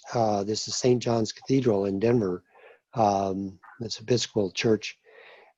With a piece of land across the street that was a parking lot, and a parking lot for a liquor store that we leased it out to, trying to put the property to better use. And so I was the head of the housing committee at the church, and thankfully, we had the board members really understood and got it, but we had the head guy at the church just lost interest for about 10 of those 20 years. So we were kind of in the wilderness, and there was just no interest. But finally, when we had the right combination, and then we did a partnership with a local group that's working with homeless housing called St. Francis Center, and so we were able to do a partnership, and now there's 50 units of tax credit housing there for formerly homeless people.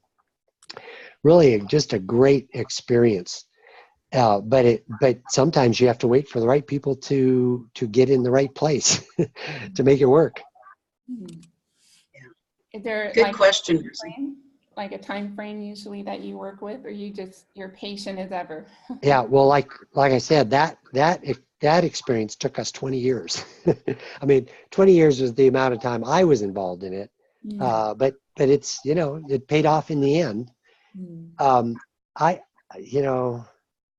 If the leadership is really not in tune with what you want to do, it's hard to make something work, because it doesn't work really very good to go around being subversive and getting a group running down the track towards a goal that the leadership is opposed to.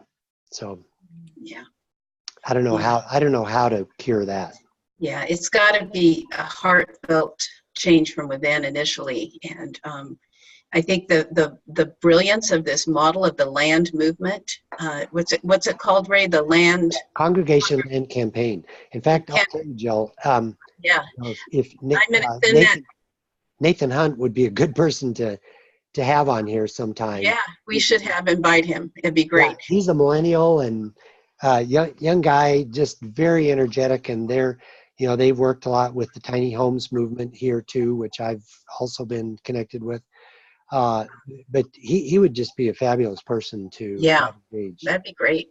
Well, I think that the value of having a meeting like you described in that hotel, you're bringing to people already interested. You're not having to wait 20 years for a particular church that happens to have a piece of land that you're trying to convince when they're not really willing to be convinced. But you've already got convinced people showing up. Yeah. Well, that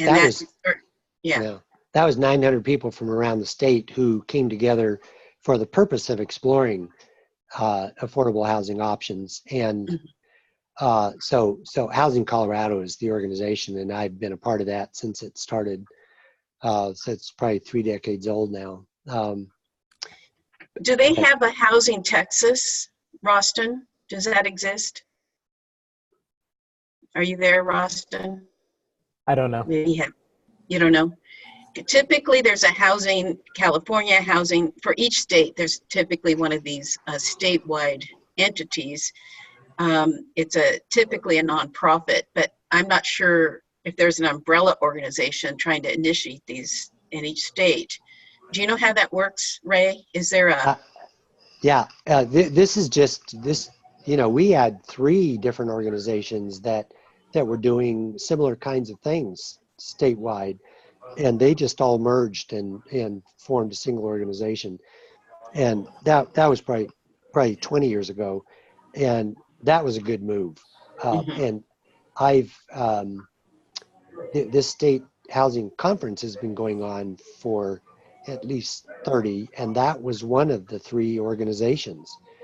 And I just can't imagine being in this business without being connected to that kind of group. They do regular seminars throughout the year. They have an advocacy branch that gets engaged with the legislature. We do an agenda every year of things that we want to try to get through our legislature, and then they get everybody pulling together and writing legislators and trying to push for, and we try to really keep it bipartisan. And so I think that's an invaluable kind of organization to be a part of. Yeah. No matter where you are. Yeah, absolutely. Well, the focus of our nonprofit is more looking at local city policy, not so much state, but you can't go very far in local policy without having to interface with the state. Well, we have a city group that really is kind of doing the same sort of thing. It was started by our Office of Economic Development, and we've been doing a conference the last 5 years, and it's also very good quality. It just lasts a day rather than 3 days. Yeah. Well, I think we need to move on, but I can't thank you enough, Ray, for your wealth of lifetime experience that you've shared with us, and it's been really rich to have you with us, and thank you for carving out time and giving us these great ideas to follow up on. So, well, thanks for inviting me. Yeah, it's a joy. So, well, God bless you. Thank you. Okay, same to you, all of you. I have a good friend, Mercedes, who I've worked with for a dozen years at least. So I just thought that's not a real common name, but yeah, Mercedes. Yeah. It's a nice name. So anyway. Mercy. All right. Yeah. Okay. Thank you, Ray. God bless you. Bye. Bye-bye. So I'm going to back up a little bit to where we were before and just kind of get a little feedback on how that session was. Mercy and Roston, was this helpful for you guys? Very helpful. Yeah. I kind of I want to go to all these things he's talking about, to experience it, to, just get to know it a little bit better. I'm very inspired. Yeah. Yeah. Are you there, Roston? I am. Okay. Was this a helpful session to have Ray join us for you? Somewhat. I'm kind of a little information overload at the moment. Honestly, I learn by doing a lot more than by hearing. So, any of these sessions is going to be of kind of mixed value for me. Okay. Okay. Well, hopefully we'll get into some discussion on what you guys have been doing in this latter part of the class. Jill, the sound is really bad. The sound is bad? Now it's better. Okay. Okay, let me turn this slightly. Is that better now? That's good. Yeah. Okay, great. Thanks for telling me. So we talked before Ray jumped on about some of the tools for undoing exclusionary I'm not sure that we actually went over that section though. Let me just go through some of this. So, yeah, right here. So this was our reading in A Decent Home, Chapter 7, Undoing the Exclusion of Affordable Housing. It was interesting. I thought that that Alan Malik talked about how cities actually don't have a lot of authority. They think they do, but they can be trumped by states and the U.S. And yet cities take on very much its own homogeneous concepts of who they are. So almost like a fortress, you know. Some cities are like that, erecting walls that prevent anything outside of their DNA of who they think they are. I've just finished reading, or in the process of finishing, a book called Priced Out, and another one is on How to Kill a City. They're two really good books I recommend. And just, it kind of, especially the one that I just read on How to Kill a City, that author talks a lot about the mental idea of what your city is internally, of how you view yourself and your city. And so you need to understand that in your own community, and what not what you think the city should be, but what do people really think in their hearts and minds about their city. And once you can tap into the core values of that city, you're able to better understand the leaders and where they're coming from, their understanding of property values. And so oftentimes people think cities are just to perpetuate their property values. And when in reality, cities in God's mind have a very different kind of paradigm. Have you guys seen a home that looks like this in your cities? No. Yeah, yeah. So this is in a town in New Jersey called Mount Laurel. And this particular city had such an ethos of total exclusion, that this is the only way the city should look, that they'd fought tooth and nail for any kind of low-income housing. And so they wanted to erect a big wall that would exclude this low-income housing proposal. And so the city was trying to pass a law that they would only be allowed to come in if they had this big wall. And so it reminds me of Ephesians chapter 2, and how it says that the gospel is about breaking down the walls, the dividing walls between us. So all different groups, organizing outfits came in to try to work with the folks wanting to do this development, and none of them succeeded. Finally, it was a group of African Americans that hardly knew what they were doing, but they decided they'd do a lawsuit. And they were really smart, because the lawsuit that they did wasn't just against the city. They developed the lawsuit so it included the state. And so the lawsuit said that, you know, the city shouldn't be exclusive only for wealthy folks. A city's supposed to be for everybody. And they had just as much a right to live there as anybody else. And so because they won this lawsuit, and because it was at the state level, this forced every single city in the state of New Jersey to have to be inclusive as opposed to exclusive. And so it's one of the states now through the courts that requires that every city provide affordable housing. Most cities don't have, or most states don't have any requirements. They have ways to encourage affordable housing or incentivize it, but they don't require it. The only two states I know of that require it is New Jersey and then Massachusetts. New Jersey through the courts, and Massachusetts through the legislature. So these are some of the groups that challenged exclusion in places around the country, especially focusing on New Jersey. You can see the Ford assembly plant, how exclusionary they were.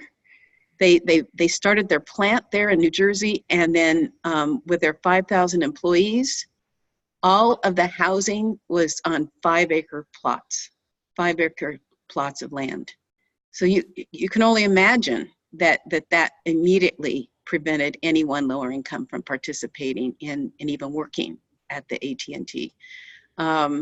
So this kind of extreme dramatic exclusion is what brought the Mount Laurel case by these African-American residents. Do you guys have any examples of lawsuits that you know of that have helped to undo exclusion in your communities? Oftentimes that's the only tool we have, but. Well, I've got a good example that then flipped back to a bad example.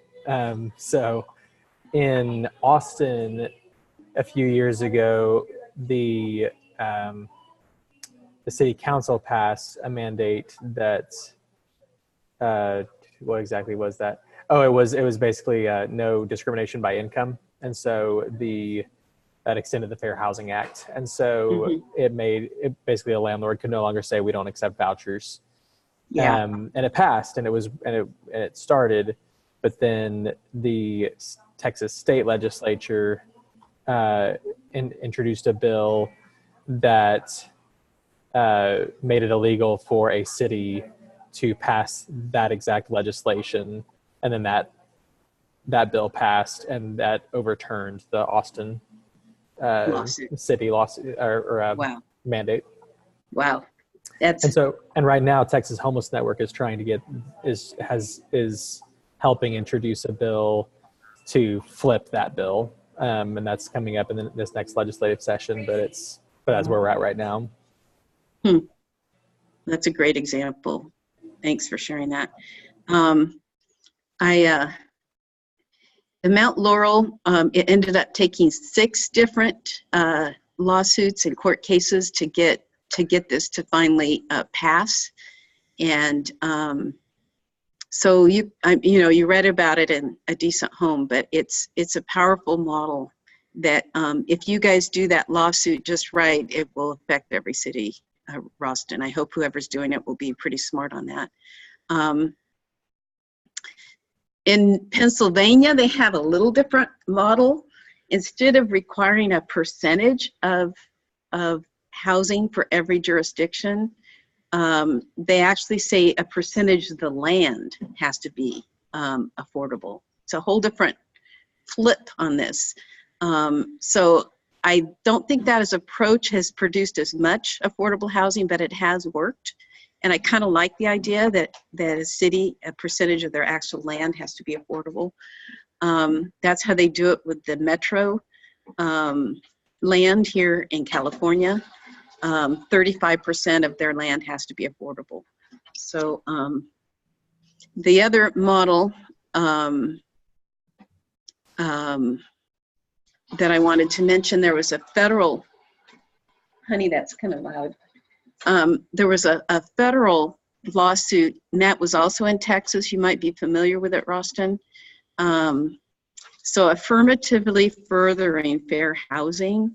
All of those words describing that are important. It's kind of a detailed policy, but essentially in 1968, when the Fair Housing Law was passed, that was essentially based on complaints. So if you found that there was unfair practices when you went on your housing search, that as a Black person they wouldn't rent to you, but a white person they would.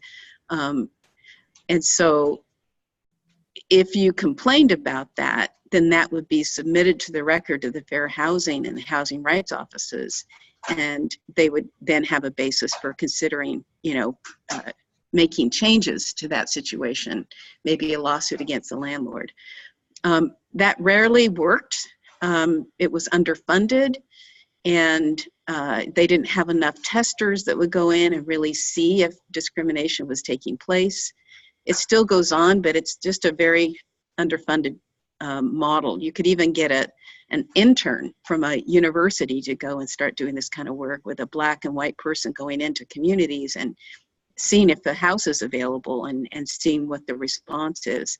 and do your own kind of testing. But what this affirmatively furthering fair housing does, it's not just complaint based, it's also based on statistics.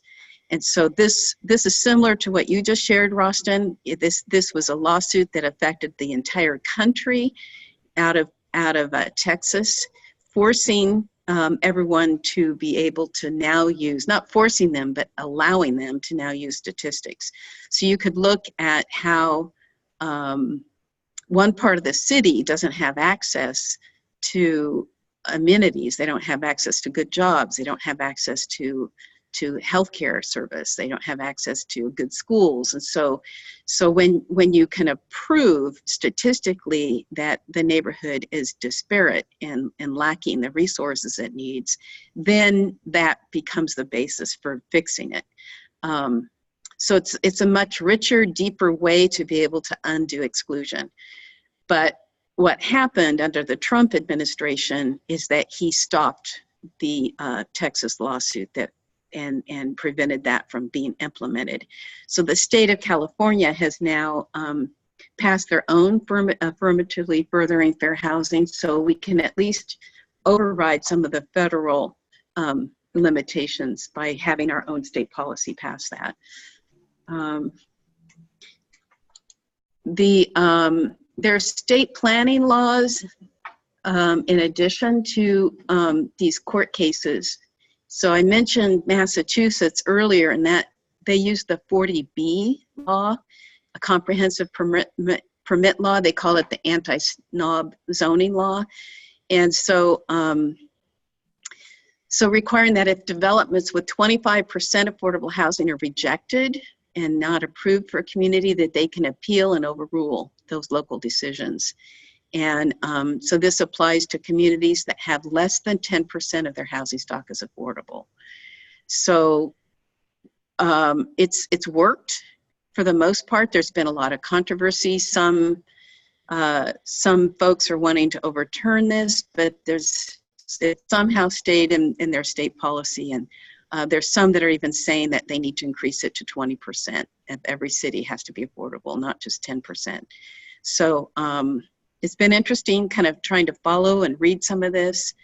As you can see, 43,000 units have been produced because of the state policy, and but only 47 of them have reached that 10% mark out of 351 cities.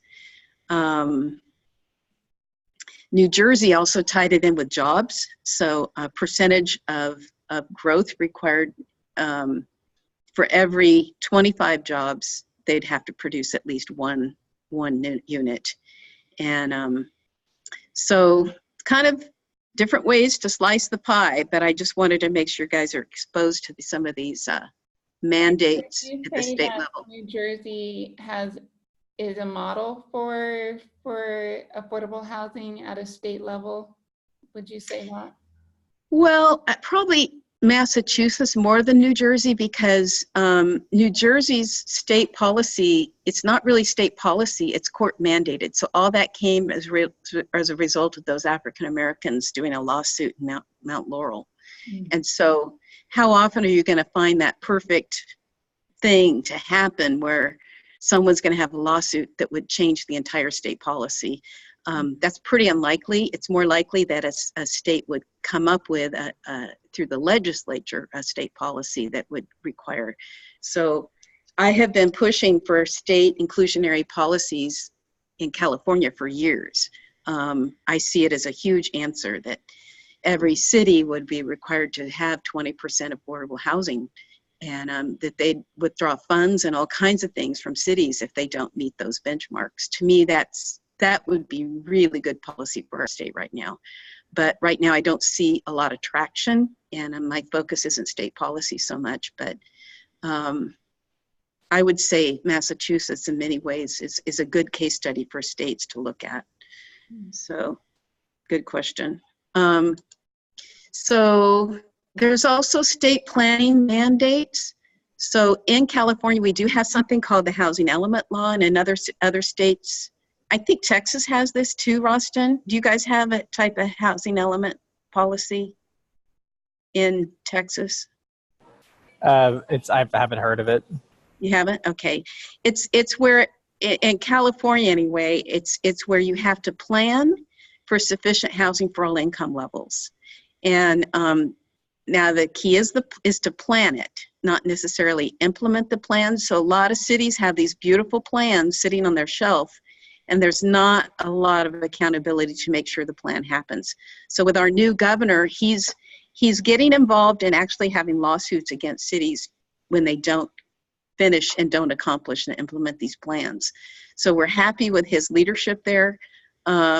More and more, they're adding more teeth to get cities to actually accomplish these plans. But because our local housing group has been so intimately involved in the last 3 housing elements, it's usually a policy that stays in place anywhere from 4 to 8 years. So ours is an 8-year interim. So initially it was 4 years. So that's why I've been involved in 3 so far in the last 15 years. And so during that time, they have a certain number of units that they need to try to reach at the different income levels. It's a very thick policy that tells all about student housing, special needs housing, all different kinds, including even market rate housing. What's the future plan for the future growth of that community? I don't know how, but the cities adjacent to Pasadena are somehow getting out of this. But I don't think that San Marino and Sierra Madre have built any new housing for a long time, especially any housing that's affordable. But so this is a weak law. It needs to be strengthened, but it's a start. And many states are now looking at planning laws. I think they should look at how effective California's been before they adopt what we have, and maybe look more at Massachusetts as a model. So. So now these questions, some tools to undo exclusionary practices from what we've talked about. What would be some of the ones you guys just heard or read about?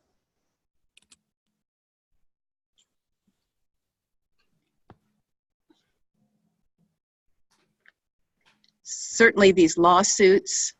Yeah, this is about to get into is just lawsuits. Yeah. Then the one that you were just talking, getting the housing element plan put in place, but that doesn't really seem to just do much of anything unless it leads to a lawsuit.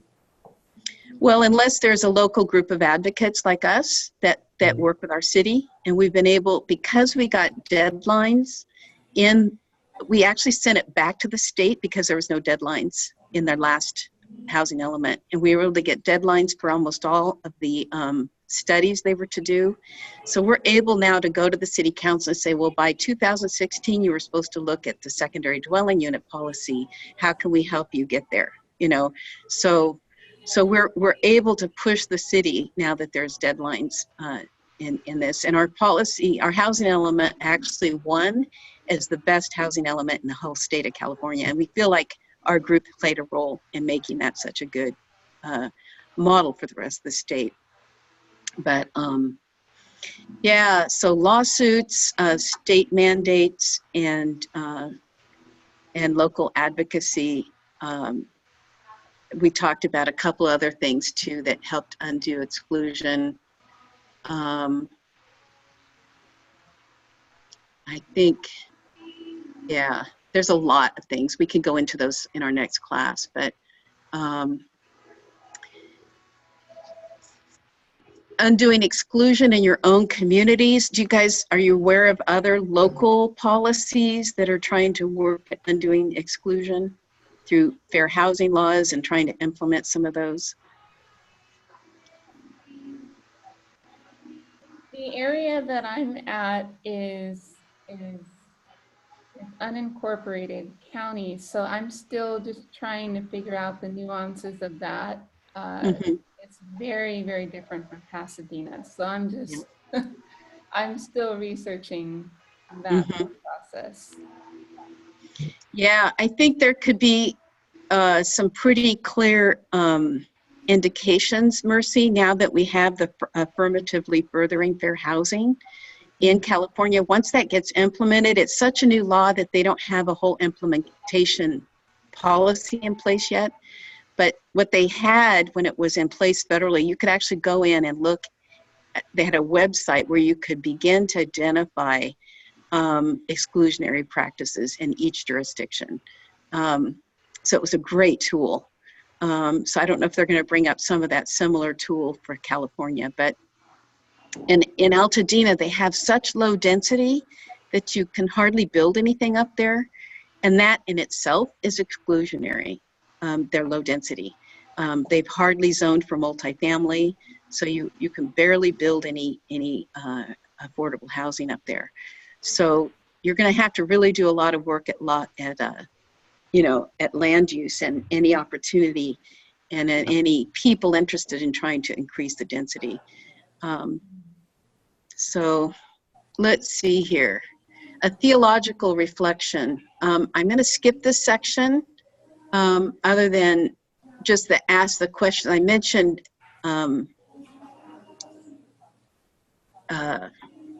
Ephesians 2 and the idea of breaking down the dividing wall. But can you guys think of other scriptures that focus on undoing exclusion?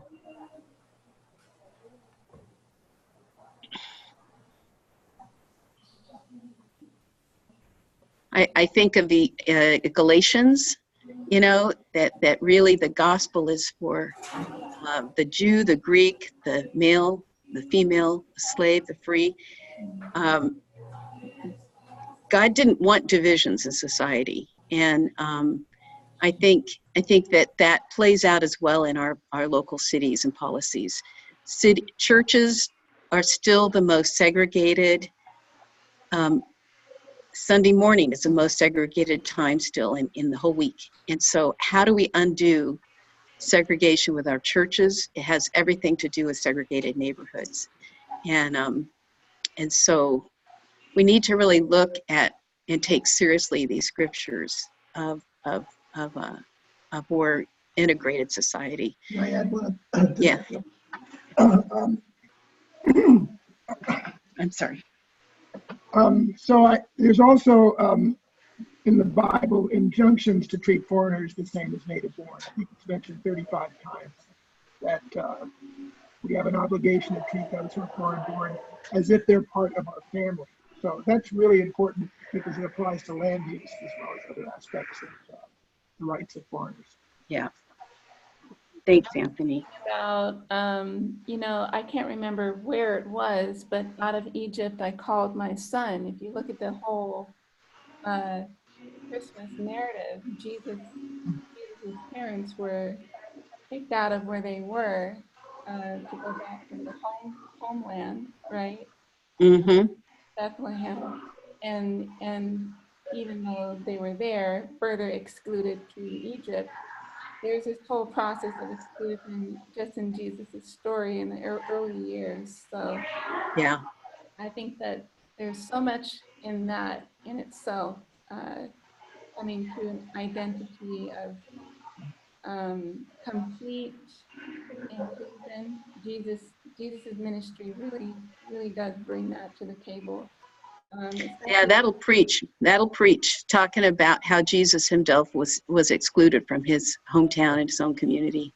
Yeah. And oftentimes we don't look at displacement and Jesus, but that's powerful. Great example, Mercy. Thank you.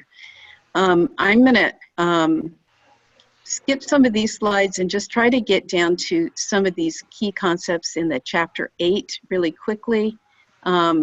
So the role of community development corporations, these emerged in the 80s. And that's, again, I mentioned how HUD funding was in half, and people still wanted to figure out how to develop their communities, even though they weren't getting any federal support. And so these CDCs, nonprofits, were just really taking hold across our country. They initially were very large. Now there's many, all different sizes. And then as CDCs began to increase, then they had what they call intermediaries, where it was a whole nonprofit that would oversee a group of CDCs. So when you look at neighborhood housing services, that's a perfect example, because I was on the board here in Pasadena for the neighborhood, Pasadena Neighborhood Housing Service, but almost every community around the country had a neighborhood housing service. They probably had one in Abilene Neighborhood Housing Service. And so all of these were getting their training, getting their technical support from the national organization, which is called, today, it's called NeighborWorks USA. And so I've been to a number of their conferences at the national level, and the training they provide for all their board members. So that would be considered the intermediary, the larger nonprofit that encompasses all these nonprofits. Another good example is what we'll be attending in the fall, in October, when we go to Atlanta. There's basically two intermediaries that we'll be interfacing with. That's the National Nonprofit Housing Solutions that really is providing the technical support and the national conversation for community land trusts. And then they're partnering with another national nonprofit on vacant land, looking at how we use vacant land, not just for housing, but for other purposes as well, gardens and so forth. So we have the privilege of interfacing with two intermediaries this fall. Bethel New Life is a local nonprofit that there's a whole chapter in my book about them, and I mentioned Mary Nelson, who she's earned several doctorates. She's an amazing woman. Her brother was the pastor of the Lutheran Church, and they were losing so many members in their church because of the housing issue. And so they said, if we want to keep our church, we're going to have to build housing. And so they got busy. They were able to buy a bunch of different apartment buildings. They made them all affordable. They didn't have funding, so she helped start tax credits. And so she was just an amazing forerunner of imagining communities in a different way. But it's such an impressive nonprofit that Alan Malik, had featured them in their book. They provided tons of job training, community services. So you'll be reading about that this next month for the next class. I mentioned this particular nonprofit. I didn't require this book for the class, but I absolutely love this book. I couldn't put it down. Streets of Hope. It talks about how the Dudley Street neighborhood, that was initiated with actually missionaries within the mission I'm part of. They began to dream and imagine this very rundown part of Boston and how the church could make a difference in redeveloping that community. It was seen as a part of the community that was so completely unlike any place else in Boston, that the city didn't care that much about it, and they ended up giving this nonprofit the land through eminent domain. It's probably the only place in the country where a nonprofit was actually given total control over that entire corner of the city. And so they put all of their land that they got through eminent domain given to them by the city into a community land trust. So by doing that, they've been able to help all those homeowners, all of those people who are renters. Many of them are now homeowners, and they've broken that whole cycle of poverty, enabling them to have home ownership. But you just can hardly put this book down. It's so engaging. So I wanted to mention this powerful nonprofit. I'd love to have a field trip there, take us all, get a tour, it'd be great. So the latter part of this chapter 8 in A Decent Home, he talks about communities of choice. And I think the language and the messaging is really powerful that he's using, because a lot of times, I think, Mercy, you said affordable housing may not be a term people are excited about, but the idea of a community of choice, that you have housing choices. It's not just all for high end.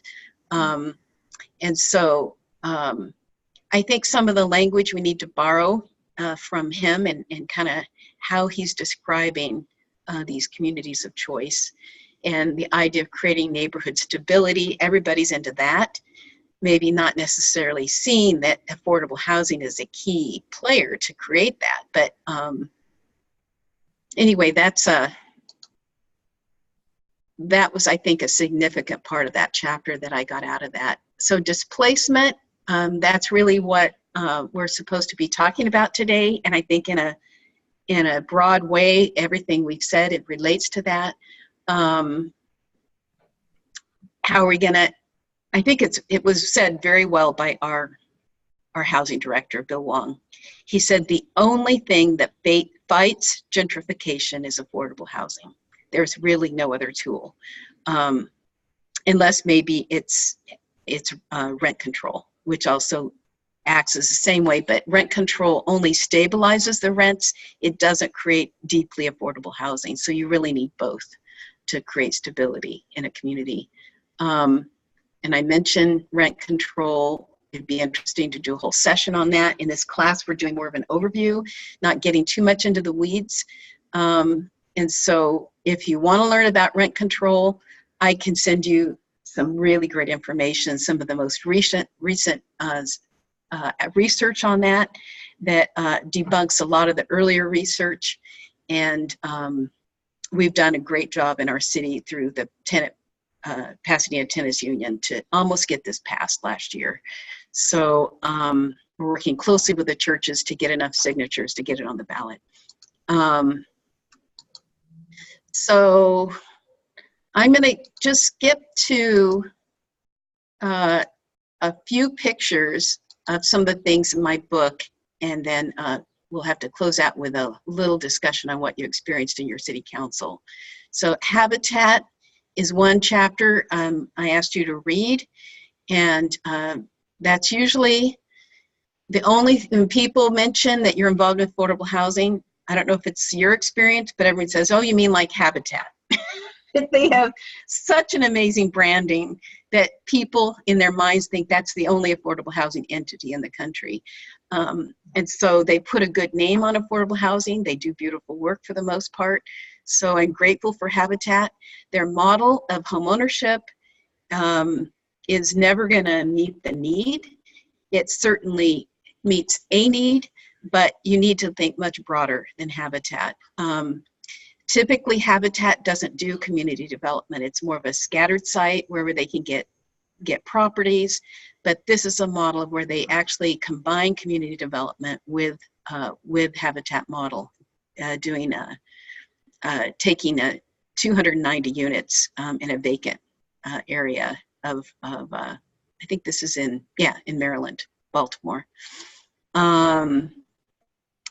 Habitat actually learned from the Quakers on how to do their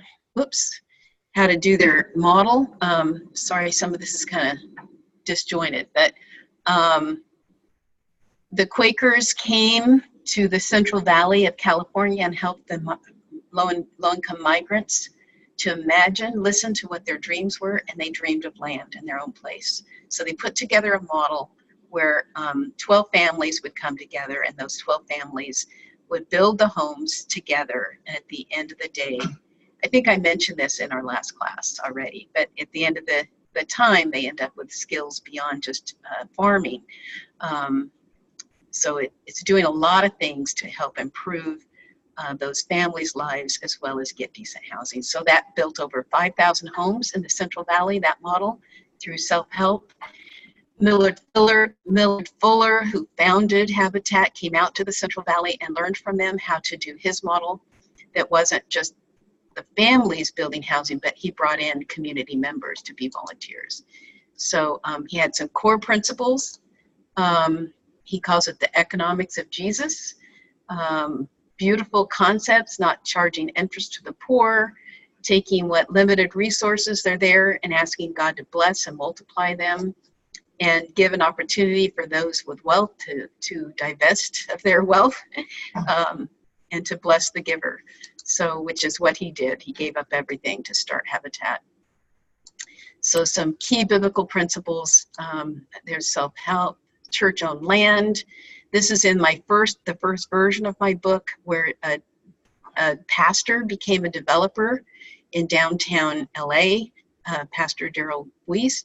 And so he kind of initiated a movement within the whole United Methodist churches to start looking at their land and how to imagine meeting a need that would stay within their mission to care about the community. Many United Methodist churches were land rich and congregation poor. So you learned about some of that also in our last class. This is some of the developments that Daryl did in downtown LA, family housing and also senior housing. Actually, this is the family housing. The previous slide was senior housing. First Fruits. This is you might have gone to Smart and Final or some store and saw apples, but that had the title on there on the label, First Fruits. That comes right out of the Bible, and it's a developer, or not developer. It's a very wealthy family-owned business for apples, growing apples, thousands of acres of apples in western Washington state. And they were able to help their workers, realizing they didn't have decent housing. They took $5 million out of their business and built 150 single-family homes and made them all affordable. And so it began to break that whole cycle of poverty where their workers were able to save, and many of them now are in their own homes that the Brogy Farms have also helped them get into homeownership. So you can see images of their acreage right there next to the river, and where they're able to get water for their orchards. So I'm going to stop here, and hopefully we can catch up with some of this next time. I'm going to mention about April. We'll be looking again at some of the roots of displacement and segregation. This is an amazing, it's kind of long, but it's worth every word, understanding some of the policies that created the Ferguson situation. And then you'll be doing kind of a unique assignment. So I want you to actually try to go to a fair housing office and see if you can get them on the phone. A lot of times you just leave messages and it kind of goes nowhere. Ask them a question about a housing injustice concern and what can be done to address it. I want you to record the length of the wait to get them on the phone. I want you to write down the number of referrals given, and just how many times you had to call back before you finally got someone. This experience I want you to have because I want you to see what it's like to try to undo exclusion and to actually make a complaint, and what's involved for someone that is trying to do this. I skipped the previous part. These are the chapters I want you to read. We'll be looking next month at housing that's not built from the ground up, but refurbished or in some way preserved. So I apologize that we only have a minute left of our class. I gave some extra time to Ray because I thought that was incredibly helpful for all of us. So it really cut some of our other things short. So I apologize for that, but I think I made the right decision to allow his time to be a little longer.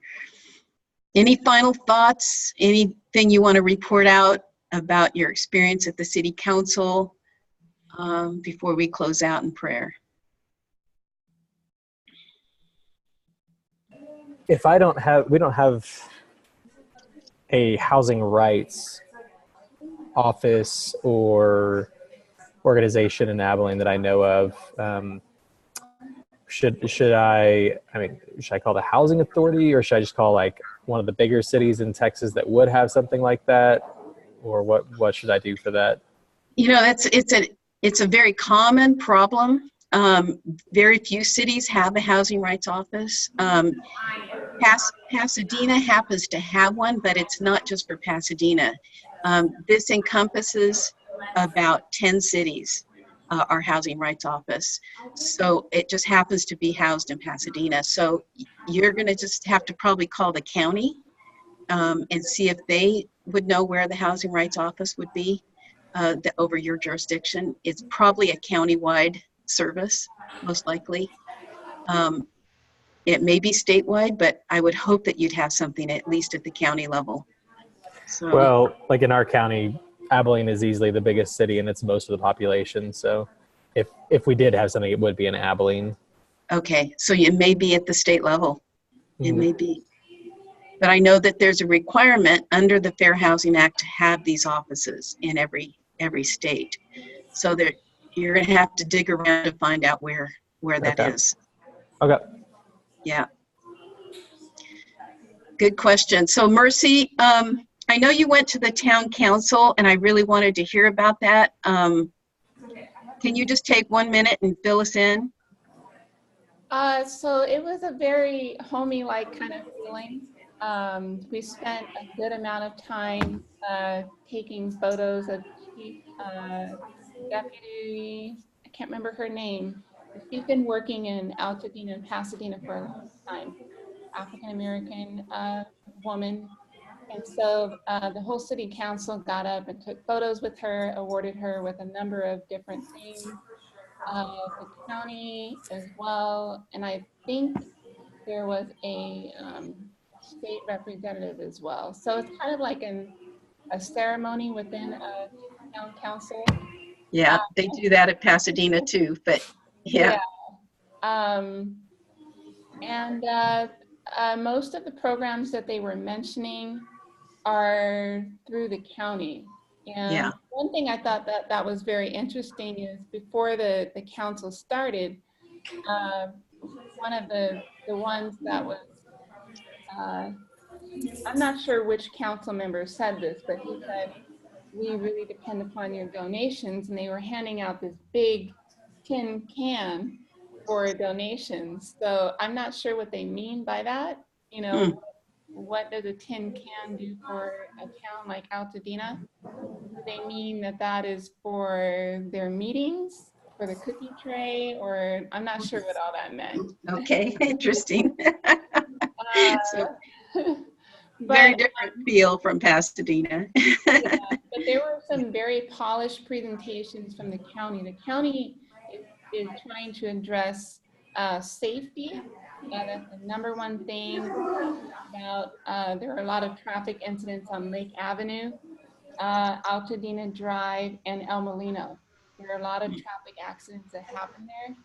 And they say that they can reduce the number of fatalities through some simple methods like left turn arrows, reducing the speed limit, things like that. So in these unincorporated areas, safety is a big issue. So Yeah. that and gardening. Gardening obviously is very hot in Altadena. The county has a lend your own gardening equipment program. Nice. They're really advocating for people to switch out their diesel powered gardening equipment for, low emissions, whatever those different types of products are. So not much on land use, not much on housing. So it was just an interesting introduction. Well, I'm glad you got to do that. This is typical of communities that aren't incorporated. They'll have their own town council, but the town council really has no authority. It really becomes a place of conversation and making decisions. It's great that the county is coming in and making presentations, but the real decision makers are the counter supervisors. And so, so one thing I didn't get to do, and I apologize, in asking where you saw some of these different housing models in your own communities, if you have seen any of these. Did you guys do your homework on that? Or should we just put that off till next month? I went and talked with our Habitat director, our local Habitat for Humanity director, and a big part of our conversation was actually about community land trust and finding out if he has any knowledge of that and any experience with it, and he did not. He said he's going to do some more research on it, and Kent and I sent him some more information, and he's also going to look at that at their upcoming conference. But then actually this week we're also having a meeting with our assistant director of neighborhood services to talk with him about potential use of a CLT in Abilene. Right. I went to a city council meeting as well, but it was a little bit zoo-ish this time, actually, because we had a councilman who has been making racist comments on his social media.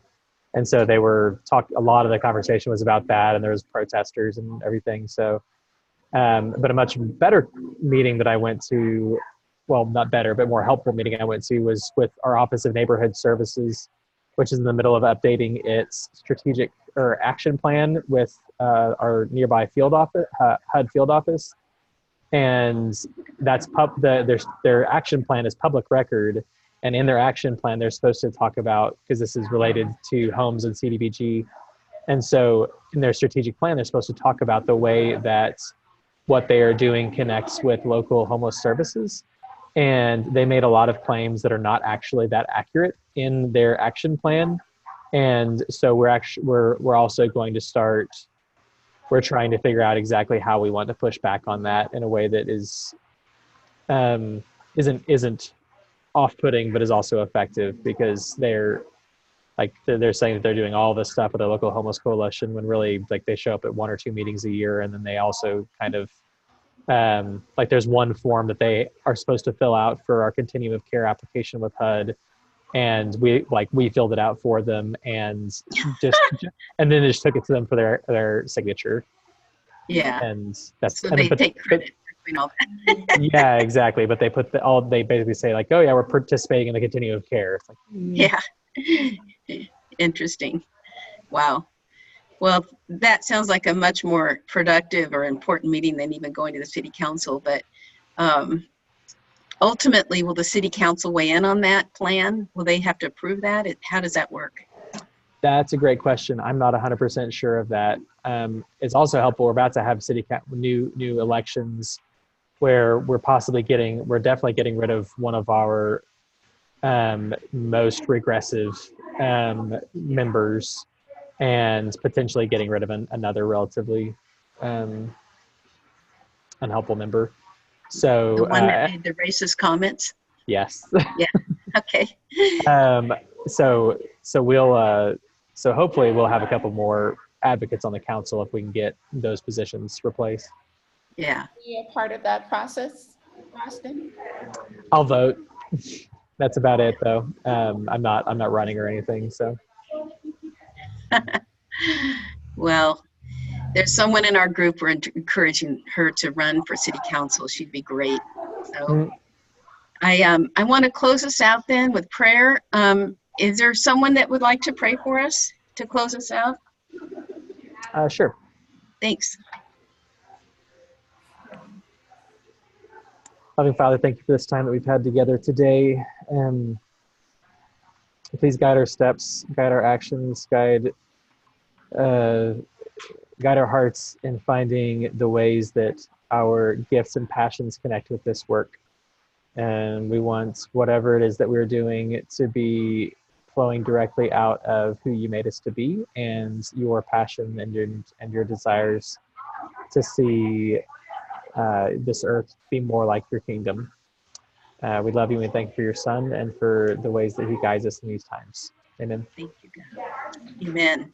Thanks, you guys. Appreciate you tons.